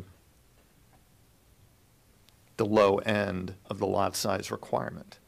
And when you create bigger lots, then, you know, you've got to accommodate that in terms of other issues if you're going to maintain the density that you're looking for. So anyway, just again, some food for thought. Just for a follow-up on clarity, per this designation, the lot sizes can be as small as, I believe, 5,000 square feet. And I believe the report said that the lot sizes varied from 6,000 and change up to about 9,000 and change. So, okay, just want to understand that. Thank you. Council? Thank you, Chair Felder. In general, I think as we all are, as we all have to be, I'm very open-minded on this project. I just wanted to state that. It's a study session. I appreciate this presentation. I think it's it's definitely something I think the Planning Commission can work with. There have been times where in study sessions, developers have brought forth projects that seem to be difficult to work with, and I think that this is not the case. I have a couple questions. May I ask the applicant? Can we go back and forth? So my first question is probably obviously the most important. Why Athena? You know, I would have to defer to our sales and marketing team. My mother runs our sales and marketing. I didn't quite get the full answer. I did ask her that same question as well, and to be completely honest, she thought it just rolled off the tongue and sounded very nice, but that's not the first time I've heard from a planning commission to try to maybe come up with a more community-inspired name. Yeah, I would tell Mom to come up with something better for Sonoma. Yeah, we're a family-owned business, so I'll definitely get with it. No, I appreciate that. And then this was already just sort of discussed, and I was just sort of curious why you ultimately decided, and it sounds like this project advisory committee, no driveways or no sort of orientation toward MacArthur? Is it taking away potential parking, or is there even parking there? Is it a bike lane? I think the major concern is that it's a fairly busy street, and adding additional potential in one of the other layouts in our presentation, there's about 5 lots that would go there, so that's another 5 people that need to back in and out. So it just creates a traffic congestion issue, and that was something we were very happy to work with and explore further to try to reduce that what we could. Yeah, I mean, I understand that. I mean, I typically like homes to be sort of oriented to the street, even if it is a major street. I mean, I think there's sort of historical patterns there. So I that's not something I would be generally opposed to. But, Okay. In terms of your ADUs, the accessory dwelling units, have you done a project elsewhere from scratch that incorporated them as much as you have here? This would be the first time where we have done it to this extent. We've heard loud and clear from the community there needs to be more diversified housing options, and we have done several projects from scratch where the ADUs were attached to the units, but this would be the first time where they would be detached in our repertoire of projects. The reason why I ask is because I in general like the ADU concept as a way to create more housing opportunities. So I typically like the concept. I'm just curious, because when we hear more housing opportunities, everyone gets excited, more housing, more housing, more housing, and I'm just wondering what the potential unintended consequences are. For example, these homes, someone said $900 or something thousand. There's been obviously a lot of discussion tonight about the challenges that a middle-class family have to buy a home like that.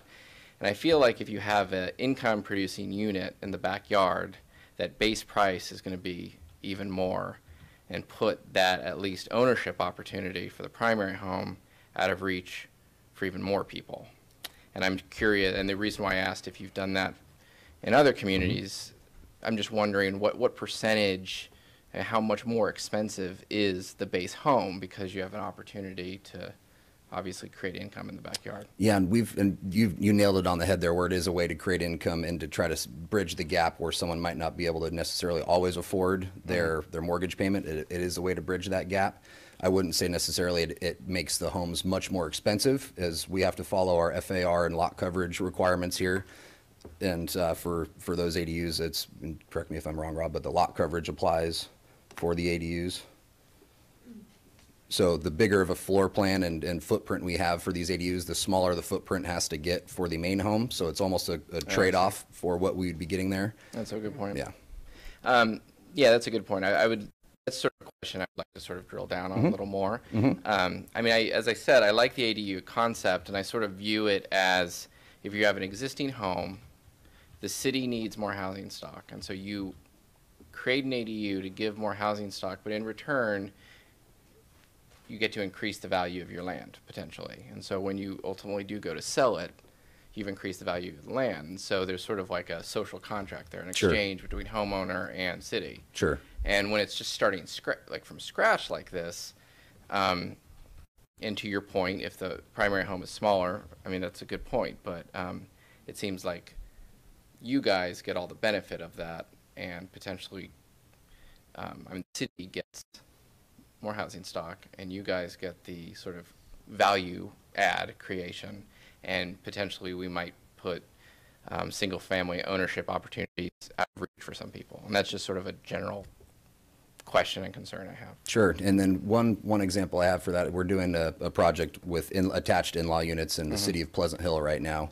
And what we have found and what we're finding is that it really is, development and building is cost per square foot construction costs, and then there's cost per square foot for the retail values of the home in the future. So what we've found is, as I mentioned, with the exchange of square footages and whatnot, it's just the price of the home would just only increase by the increased square footages in this essence that you're talking about. If it was just a straight home, add an ADU, the value of the home and the lot would just go up by that additional retail value per square foot of the livable area of that unit. Right. What we have found is it's not a major spike in, a bonus program, if you will, but you nailed it on the head again, Commissioner Barnett, where we look at it as, it is a win for the city of Sonoma where you get some additional housing stock. It really is a win for the future homeowner where they get a way to subsidize their income and their mortgage payments. Or if it's someone who is financially stable enough where they don't need that subsidized income, it's a way where someone who is coming home from college that can't afford housing right out of school, for example, can have some temporary transitional housing with mom and dad at home in the backyard in their ADU unit. And then it is a win in the end. It's a three-way win where it is an additional win for us to have a great marketing piece to be able to sell that to a future homeowner. When you're qualifying, I don't know the answer to this, but when you're qualifying for a mortgage, can you project that backyard income to help qualify for the mortgage? I know that my sister, a single mother, did that when she purchased a home with an ADU in Santa Rosa. Okay, so that's helpful. Yeah. You can. It's thank you. It's usually counted. All right, well, those are my questions, so Sure. I appreciate it. And then in terms of my general comments, along the lines with Commissioner Welander, I like the alley concept. I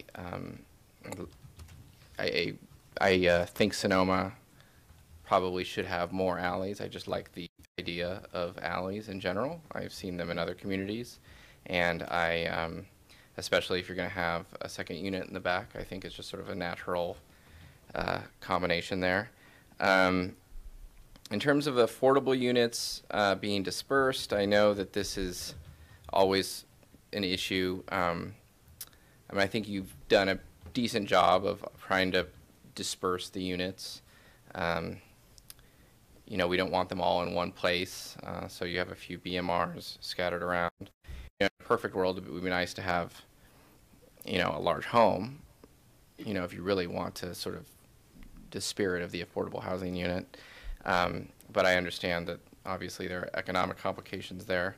In general, the public brought up interesting points when it comes to affordable units in terms of requiring larger percentages, and I think these are all very important questions and comments, but as I believe, not Uncle Larry, but former council member, we're not related, mentioned, I think it's just time for a general plan update and time for a development code update. And so I think these are legitimate points that need to be discussed, but I don't think we can require that in the code currently. And so those are my thoughts on that. In terms of design themes, I generally like a farmhouse or a craftsman. I would try to stay away from the Spanish architecture, but obviously I'm open to any ideas, not the architecture that you were originally proposing for your apartment project. I would encourage considering the surrounding neighborhood. I might like the idea of that one-story unit that actually has livable space in the back. I think that's a good compromise, and I think it really goes a long way to respecting the neighborhood. And I think that the neighborhood concerns are valid, and I think thus far you've done a good job of engaging the neighborhood, and hopefully that dialogue will continue. I think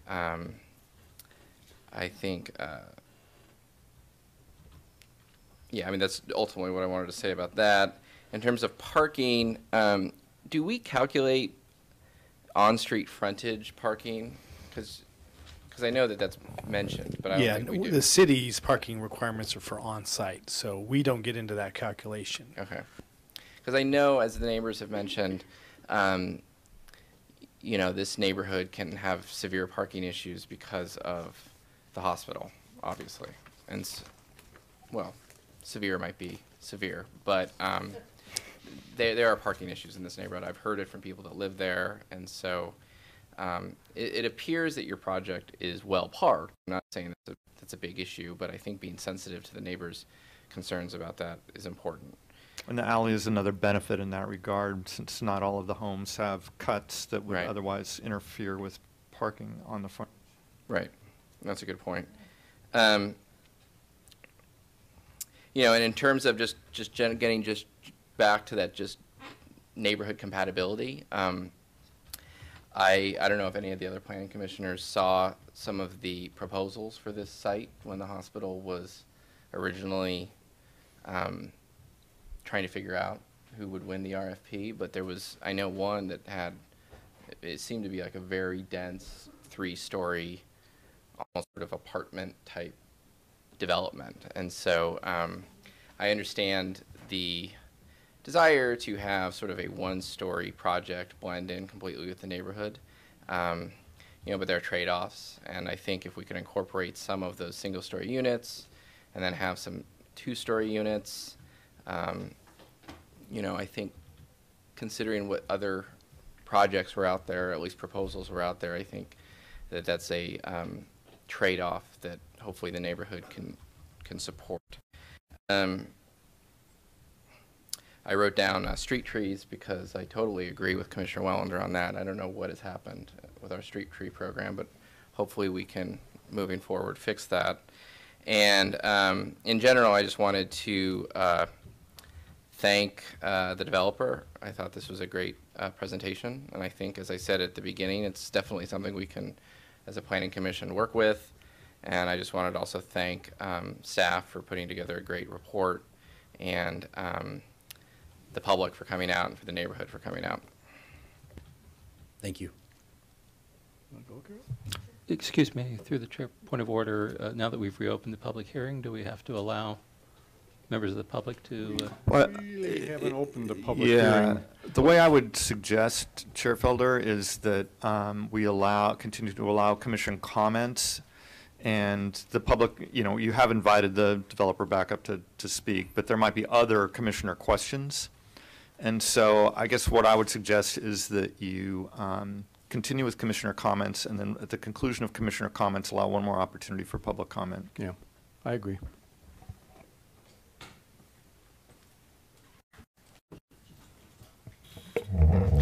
Yes, I just have a couple of comments on the project, and one question that may be to staff. I noticed that all 4 of the single-story units with the second-story recreational room are all in the center of the project. And I know there was a speaker, and I think it was addressed also in the letter, as to perhaps putting those on, a couple of those on the West MacArthur Street side. Was that considered or discussed at all? I'm sorry, are you referring to the Plan 1s that are at the The light intersection? yellow, the light yellow ones? Okay. The city staff did not identify that specifically as, or point out any direction on that to the applicant. Would it be possible to do that? I'm just asking. Yeah, because it looks like you would be able to make that sort of switch. And I have a real yin and yang about the alleys. I think it's great for the parking, on-street parking. I think it's great for the way it makes the project look along the street. And it's especially nice because I believe that we have integral curb and sidewalk here in Sonoma. Is that correct? When they build a new sidewalk here, are we going to have integral curb and sidewalk? That's what the Public Works Department likes. Yes. But we do have a plan for a parkway strip. Well, the for reason planting. why I'm asking is because that's what's killing us on street trees. You can't put in a viable street tree when you have integral curb and sidewalk like that. It's not as easy, let's put it that way, okay? But I like the idea that we're not going to have it on this, because then you don't have those dips as you're walking along the sidewalk in the street, which is what I have in my neighborhood, and I always have to watch my balance as I'm going along because of that issue. The alleys, I think the main thing about the alleys are going to be how your CC&Rs and your map is structured to handle the enforcement on it, to have a homeowners association that is viable and can govern itself. 20 units is not a lot of units for a homeowners association. I lived in one with only 16 units, and it's very tough to even get a board together and so forth. So how that is dealt with is going to be a big issue. The last thing I have is, and I don't know because I'm not as familiar with the Sonoma Housing Authority requirements and everything, but one of the things that has hit me is that the actual below market rate units are significantly smaller than the main units. And usually in housing authority inclusionary housing, there's a requirement for them to, for the applicant to provide those that are consistent with the other units in the project. And these are not. I mean, they're considerably smaller. That doesn't mean that they're not valuable as a below market rate unit, but they are considerably smaller. And that's just a comment that I have about it. The second thing is are any of the accessory dwelling units single story, at single story level? No, they're either above garage or townhouse style. Yes, and I think, so there was reference made by one member of the public about granny units. We aren't going to have grannies living in these units if they're two-story, or at least that's not a more likely scenario. I think it's going to be working people, you know, that only need a small space, you know, to work in Sonoma. And I know when I first came here, I lived in a cottage that was 436 square feet. And that's a pretty darn small cottage, but it was very convenient and right downtown. So these would have, all of them would have considerably more space than that. So I think they're a great addition to the project, personally. And in terms of architecture, I think the architecture is your choice. But there is one thing that I've noticed about a lot of the projects, and thankfully it's not one that I live in now, but they do not have overhangs. And everybody said you don't get rain here, but boy, we've gotten a lot of it. The overhangs they do a lot of things. They keep your windows cleaner, they protect you from the rain, they protect you from the sun. There's just a lot of things that and it makes the building look a lot nicer too. So regardless of what you come back with in terms of the actual design, I think overhangs are very important. Thank you. Thank you, Carol. Moving this direction. Thank you. Well, I think it's a very interesting project for the site. It's a large site. In terms of compatibility with the neighborhood, everything around it, of course, as we've talked about, is one story. And I realize it's necessary to have multi-stories here. But I think perhaps there's some ways that you've already planned to mitigate that. I can't really read this plan quickly to say where the heights are and so forth. But if the lower heights could be emphasized toward MacArthur, because that's the main view you have this. When you come into these neighborhoods or you come into this project, you see it from MacArthur. So if the lower elevations could be seen, and then it's going to rise up in the background, I think it would be far more attractive from a outward visual side than having higher units in the front would kind of dominate your vision as far as that's possible. Again, I think the alley project the alley idea is very good. I like the idea for a variety of reasons, but mostly because when the garage is the most dominant architectural feature in front of a house, it's not a good sign. Now, these are tandem garages that I see, and it appears that there's an entryway from both sides. So you could come in this way, or you could all go out that way. The pictures you flashed on there of styles, they were just examples, I assume, because they had big garages out front. How prominent would these tandem garages be in terms of the front view of the house? If it's, I don't want to dwell on that, but if Sure. it's possible to know. Yeah, so what we were envisioning is, I believe the garage has to be set 20 feet back from the front of the house. So that is what we are looking to follow with the plan, and as part of those front driveways that would be facing the streets, not the ones going into the alley. We could have a mow strip down the middle, so the landscaping is implemented into it and softens it. But in our minds, it would be set so far back that as the landscape develops in the front yards of these homes, it would almost just be a minor it appears afterthought. that way from the scale, Yeah. the proportions of the driveway, the garage and the house. I think also that it is very large and it's going to be very dominant. perhaps the massing and the proportions of the architecture can be designed so that it's more of a, not a box appearance, but more of a narrow frontage. Okay. I don't know how possible that is, because I'm only thinking of a aesthetic concept rather than a practical concept, but the other houses of the neighborhood are more of a 50s era development, and they're square to the street. If that could be avoided, and some of it can be avoided by differing setbacks. These don't look like very dramatic differences in setbacks, but I think they should be, to the extent possible, effective so that it breaks up the monotony of the row of houses down these streets. As far as architectural ideas, the ones you flashed are just example of styles. They're not, you're not going to pick one of those four, I assume. No. But I think Commissioner Barnett mentioned the kind of country vernacular cottage style. I think that would be, it would be a very interesting opportunity because it's simple, and I think simplicity will aid to the efficiency of the construction. But I think also something this project is big, and detailed, ornate architecture on each house is kind of break up the flow of things, in my opinion. If you could have an architect express that idea, it might be interesting.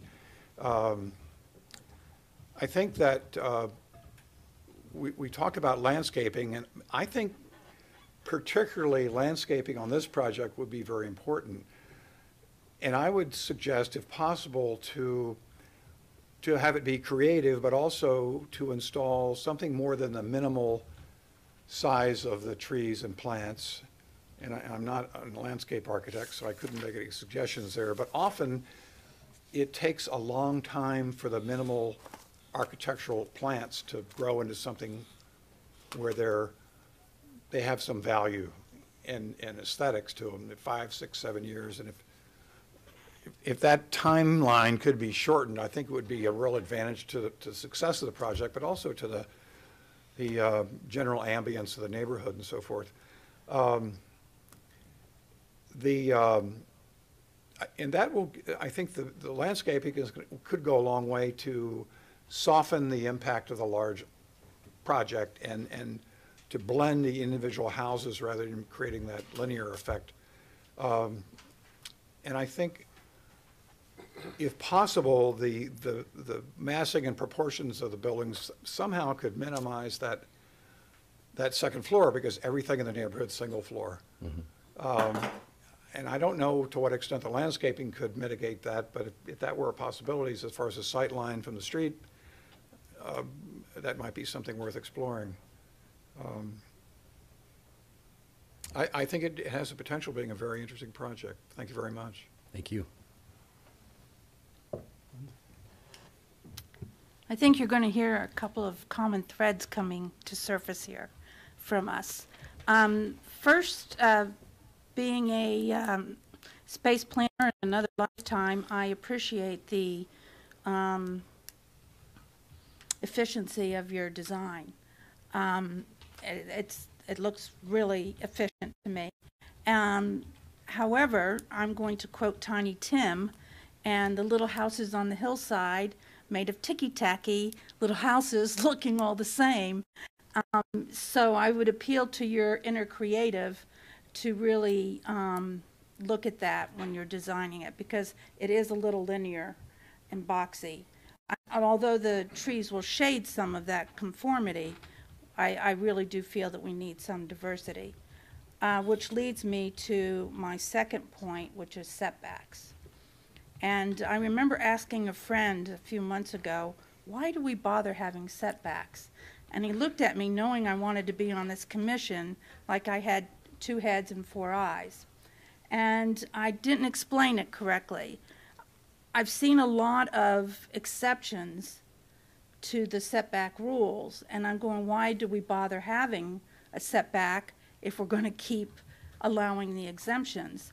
And so I'm inclined to abide by the setbacks. and I'm glad it's 25 feet, not 20. And I do understand that the porch encroaching, and I do think the varied setbacks will help create some diversity. The rear setbacks don't bother me as much because you've got the alley there to buffer between the lots. To me, a setback is about privacy. I live in a 500 square foot cottage that has virtually no setbacks, and there is no privacy. I mean, I can hear conversations in the next door and out front, and so it's really important as I live, my quality of life, that privacy be there. So I look to the setback to provide that. And then thirdly, my comment is about the cost. I'm a housing advocate, always have been and always will be. And I look to the Sonoma County Economic Development Profile. And the range for the AMI for Sonoma ranges between 59,000 to 62,000. It fluctuates, it goes up and down. And we have 85% of our homes are built for the 200 plus incomes, 200,000 plus incomes.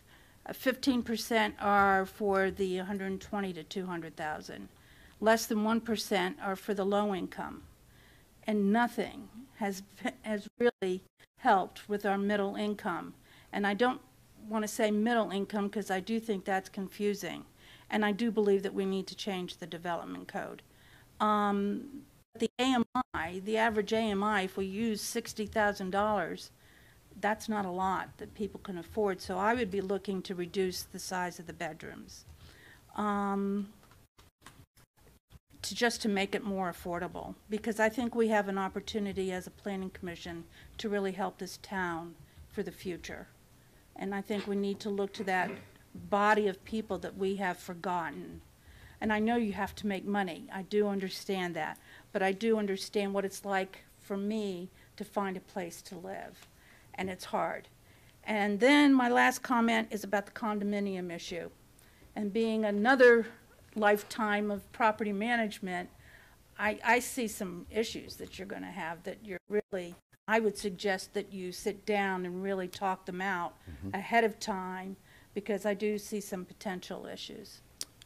May I comment to the condominium item? Sure. So I heard one of the members of the community here, I apologize, I don't remember the person's name, but in regards to association and CC&Rs and BRE processing and HOA formation, our team does those all day long, every day of the week right now at this point, because every new community we have, very rarely, I'd say 95% of all new communities we build, cities do not accept any of the streets. Everything's becoming private to reduce the burden on the city's coffers. It's put on the homeowners to maintain it all in perpetuity, where we have very strict and stringent BRE processing and budgeting guidelines these days. And we're actually working on a Dev in Petaluma as a prime example, where it's a much larger project than this. It's 138 condominiums and 61 single-family houses, but there's a master association that oversees the entire project, and then each one has their own sub-association that feed into it, so that budgeting for each one is spread throughout properly, and then we go through all of our engineers' estimates, bidding, budgeting, and all of that is all properly vetted, and we have to go through several rounds with the Bureau of Real Estate, their office down in Southern California. They're very, very strict and tough on us, so they have those same concerns that you do to make sure all of these communities, when they're designed and implemented and approved, when people start going in there, it's actually going to work not just for 10 years, but for perpetuity. Right. So I just want to make sure that you all know that that is something we're not overlooking. We're going to make sure it's done right and done correctly for this future community. Just one last thing. Pantries in the kitchen. Yes, ma'am. Please. Design detail. I like pantries too. More snacks. James? Thank you, Chair Felder. And thank you, members of the public and the applicant as well. I'll just start quickly with I'll just jump on the alley bandwagon. as saying I think it's great, and it's just funny. Recently, I was just reading an article about new alley homes being built in the city of Toronto. I think they call them lane houses or laneway houses, but how they're really trying to take advantage of that, because it's the perfect place to put these accessory dwelling units. So kudos for that. We've heard a lot about affordability, and I mean, I know, I can remember being in one of the very first hospital board meetings. Mr. Allerbach was there at that time too, when they just even were thinking about selling the lot, even before they had the RFP out, and he even then was talking about potential for affordable housing on this parcel, and I'm glad that he came here as well, and Mr. Barnett backing him up. I did just like a back of a napkin kind of math on this, and kind of the discussion tonight is, from what I've heard, I think bears out my rough numbers. But I just started with your Lot 7 Plan 2. Mm-hmm. And I guess that was going to go for around $1 million, you know, by the time, you know, if it were on the market today. And I heard someone saying you guys were talking about maybe 900,000, so I think my numbers were right. And I'm going to take just the family of two with maybe a little better off than most other people that can afford to buy that, and they put their 200,000 down. So they've got an $800,000 mortgage, 4.5%. PITI is going to be about $4,000, a little over $4,000.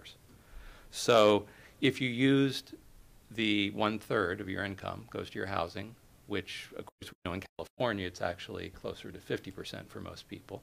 But let's say you use the 1/3. So now you have to make $12,000 net a month to be able to afford to live in that. So that's $144,000 net, which would probably be, we don't know under Trump's tax plan yet for sure, but maybe $168,000, $170,000 gross income family of two. So someone doing pretty well professional jobs, we can conceive having people like that in this community, and they're thinking of starting a family, and so they want to go ahead and buy a 3-bedroom. So they're going to buy that. Now the good news there is there's an ADU there, which they could then rent to somebody. And that ADU would probably go for about $1,800 a month in this market. That would actually be affordable to our median income couple of two. They could actually afford that $1,800 a month rent. That would put them metrically in needing to have about an income of $60-some thousand a year for family two. So that's great. So that works on one side of the equation, helps a family who's wanting to start and grow their family to be able to get something a little bit more than what they want. So that's good. The piece that's missing is pulling that all the way down the chain. And that's my biggest concern about this, is that we don't have a mix there.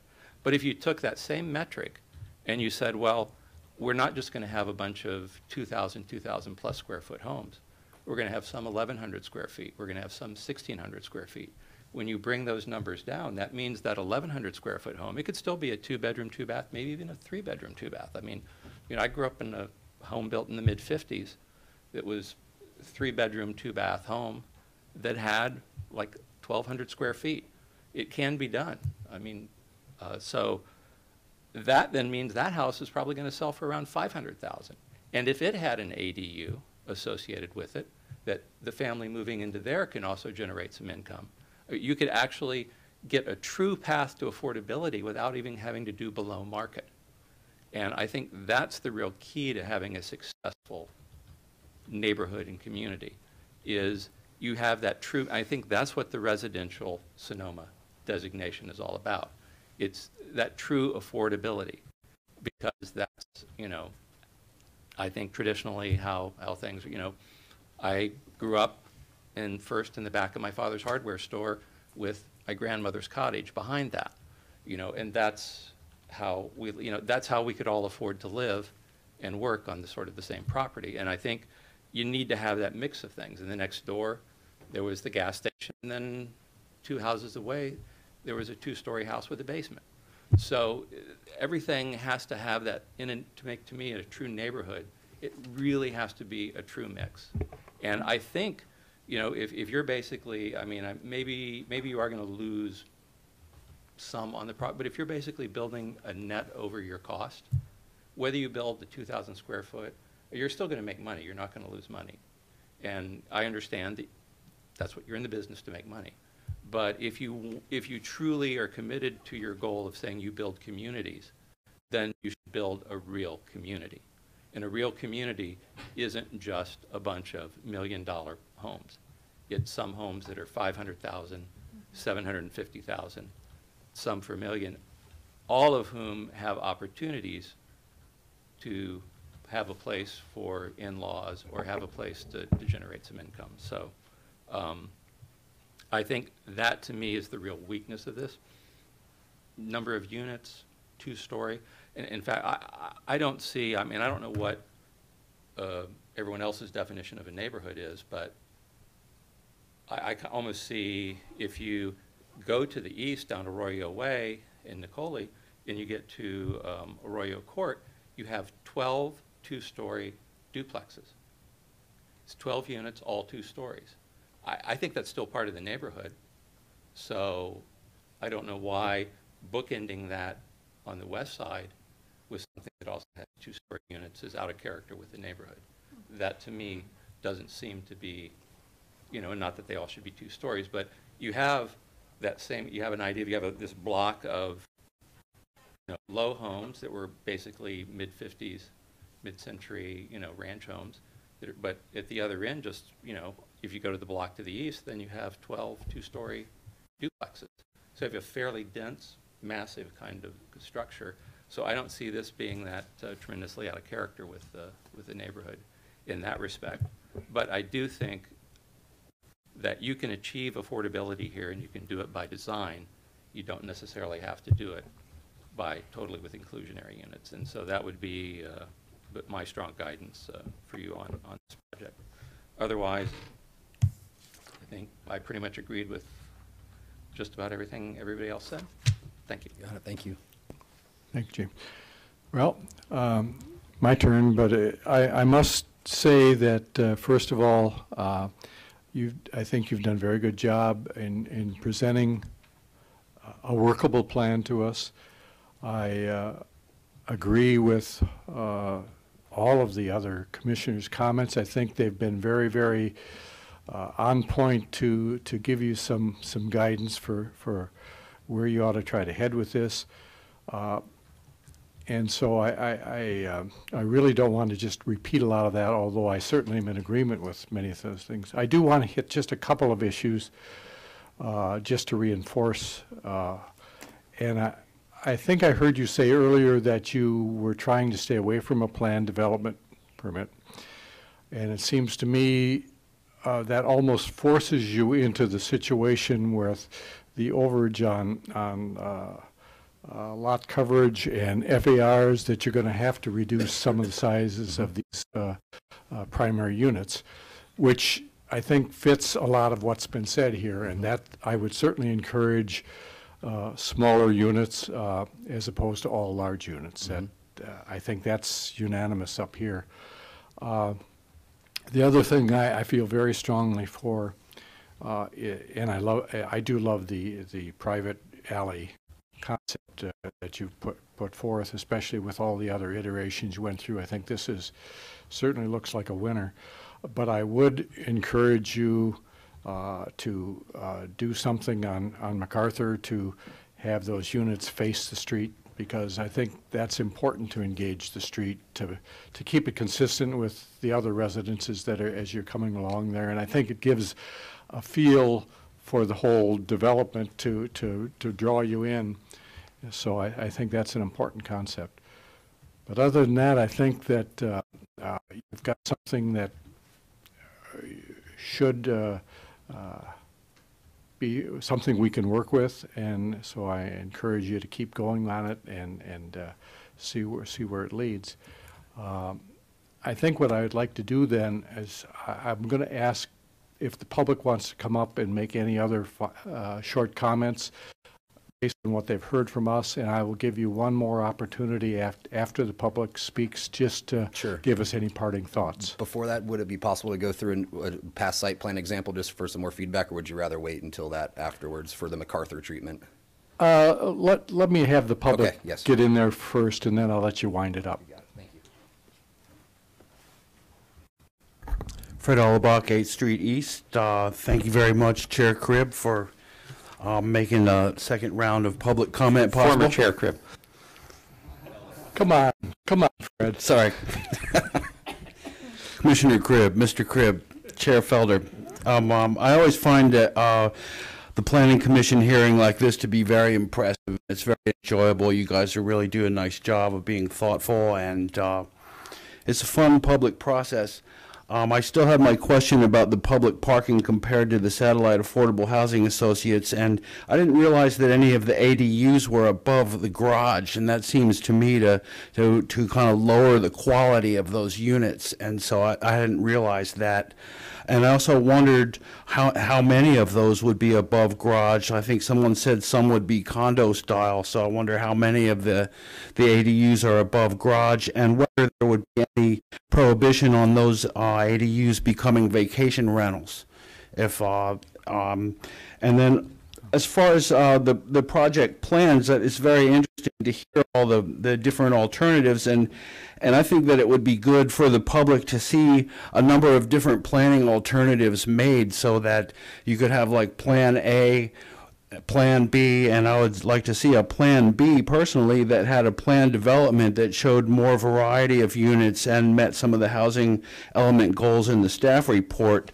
And how more affordable units might come in with a condo approach, so the public could see all the overall costs and benefits of what a planned development would be and what all these different options are, because I don't quite understand them at the level that you all do, but it would be very clear if you had a project that was a certain design that had more affordable units that had the price point on them compared to another, then people could see what they were getting. And for street trees, it might be fun in the future to have the Planning Commission have a joint study session with the CSEC Tree Committee to talk about the different tree issues in town, because that's definitely a salient issue.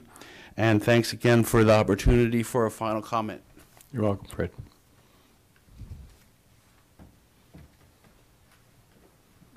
Larry Barnett again. Very briefly, with regard to this issue of second stories, unless the rules have changed, my memory is, David, that a second story is allowed by right on single-family homes. At least that's the way I recall it was, and I don't think that rule has been changed. My point is that the other homes in the neighborhood that are currently single-story will not necessarily always be single-story. While it's controversial for someone who lives next door to think about a backyard suddenly being visible, though it always makes me wonder what's going on in that backyard that people are so concerned about being seen. But putting that aside, the fact is that second stories are something that happened. If you go up by Church Street by Sonoma Market, you can see that on that street, a number of what were very small homes have been converted to larger two-story homes, and the same thing's happening in various other parts of town. It's just part of the evolution of the size of homes, and homes today are larger than they used to be. And so far as parking is concerned, I do think that the one thing that needs to be looked at is the way people actually use their cars. They don't actually park their cars in the garage, going in and out during the day every time they leave the house to go do something and then pull it back into the garage. They park it on the street. And I think the issues that the neighbors have about parking in this area isn't necessarily the car counts, it's the reality of the way people use their cars. They park it where it's convenient for the day, and they leave and they come back, and they leave and come back, and maybe at the end of the day they pull it into the garage. But otherwise, it's basically street parking. So I think some look at that may be part of, for example, a traffic study that would be looked at. Thank you. Thank you, Larry.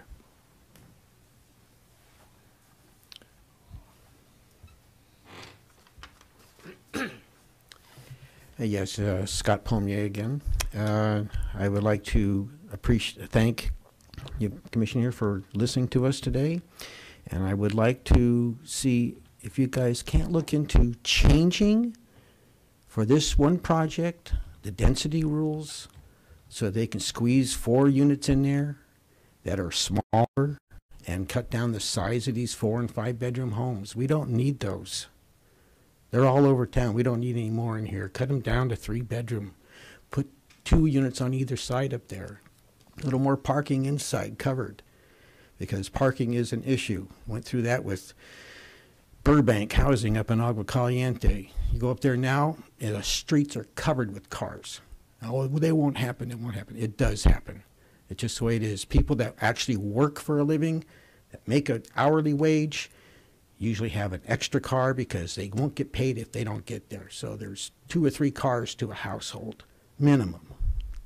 And when you do consider the MacArthur 2 units facing the street, remember there's already 4 to 8 cars already parking there and a bus stop.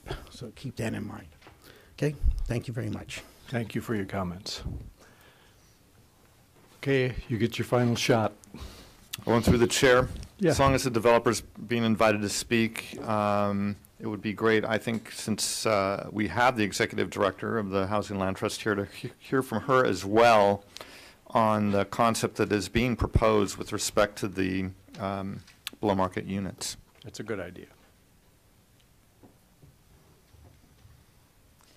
Good evening, Chair, Commissioners, staff, and the community. My name is Dev Getchis. I'm Executive Director of Housing Land Trust of Sonoma County. We are a nonprofit, and we partner with most of the cities in Sonoma County.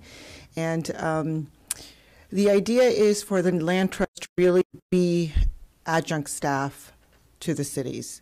The capacity to actually run and administer and stewardship is a huge piece of what we do. A program that serves our workforce is something that's not always available within the city. And so by partnering with a nonprofit where that's all we do, we're able to really bridge the connection and be a liaison of sorts between the developer and the city. So how it works is generally we partner with cities. A developer comes into town, they say they want to build a subdivision. Generally speaking, it's a subdivision, and there's a certain inclusionary obligation. So we have the templates for all the documents and so on and so forth. But most importantly, we work with the city to figure out what your housing goals are. Who do you need to house? And then we are able to qualify the households. And we have a whole team with lender and title, home buyer education, all of those things. And our job is to make sure that families are buying a home that's affordable to their paycheck. And for the community to ensure that the affordability is preserved in perpetuity. So when we decide with you that we're going to have homes set aside initially, it's not just to serve the first generation. We're actually creating a community asset, creating community wealth, and setting that aside so that when the home is sold, it's resold to a family in the same income level, generation after generation. The family will only have a first mortgage, 30-year fixed. There's no loans, there's no seconds, there's no thirds, there's no fourths. It's very simple. The idea is to front load the subsidy, and I can tell you that working with Trent and DeNova Homes for the last almost 3 years has been an exceptional experience. There's heart, there's mission, there's understanding of what needs to be done in the community. That's not always the case, so I'm very happy to be here.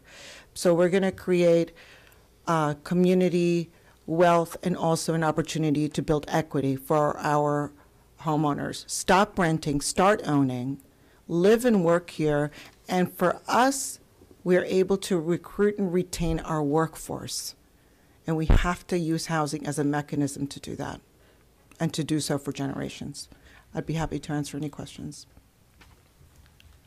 Appreciate your comments. Thank you very much. One question? I actually have a question.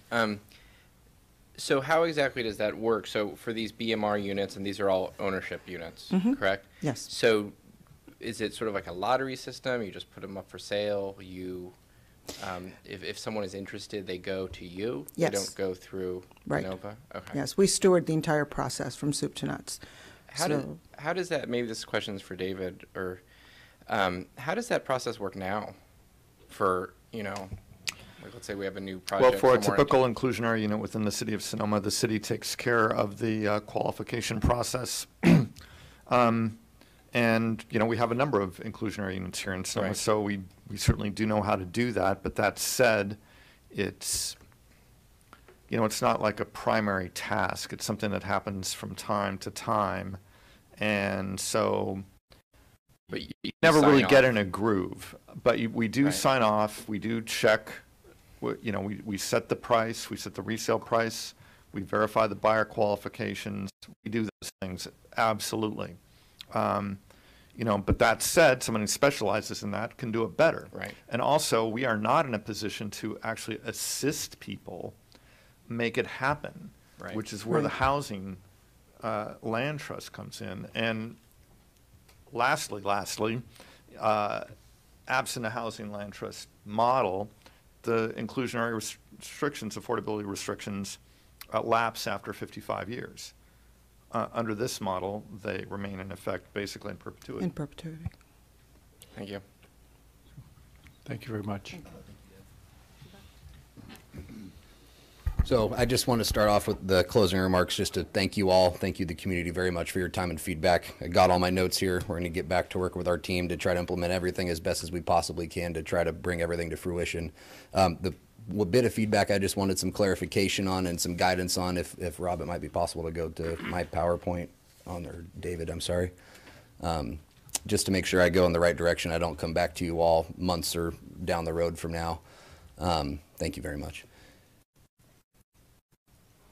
Is something like this, where alley-loaded style homes where the garages are in the rear and facing MacArthur are the ones in red, where to the left of that would be MacArthur. Is that something that would be preferable? The entryway wouldn't line up with Nicoli necessarily. So I just wanted to make sure before we get too far down a road if this was that sort of a treatment or enhancement on West MacArthur.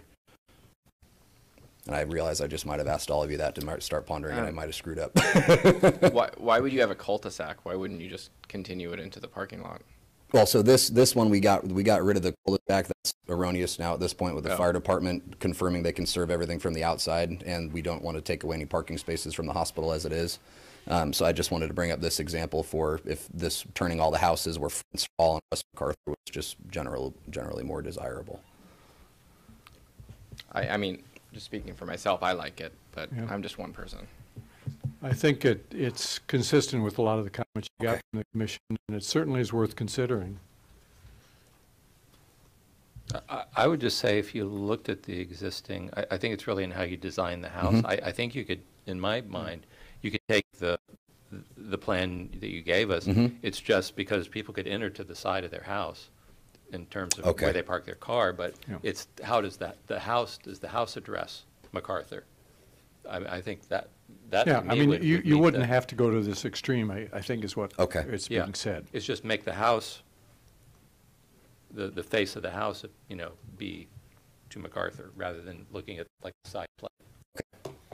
Perfect. If I could add something to that, if I understand this, it seems to me that the porch, there's large porches would be better off left where they are. They're going to be more usable, I think, rather than have them stick them right on MacArthur, which is a busy street. Does that make sense aesthetically?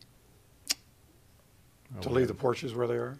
We have, so these ones on these corners there, we had some wraparound porches to try to create the diversity in the elevation But there. if you had the front of the house on MacArthur, you could still leave the porches. Oh, where yes.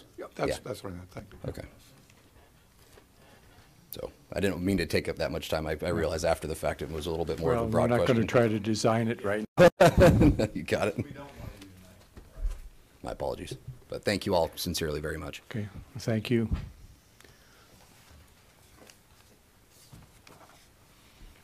Well, that will conclude the public hearing on item number 1, and we will move along to issues update.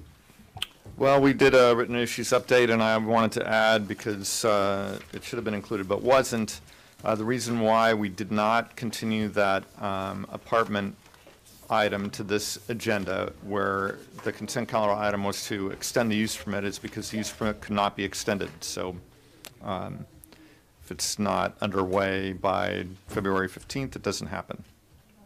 So that means they would have to reapply and go through Correct. that process. My question is, how could it be underway, though, by the 15th? Because their Well, use it permit won't currently be. is expired. Yeah, Okay. it won't Okay. be. So he's got a couple weeks. And looks like we have a busy March meeting.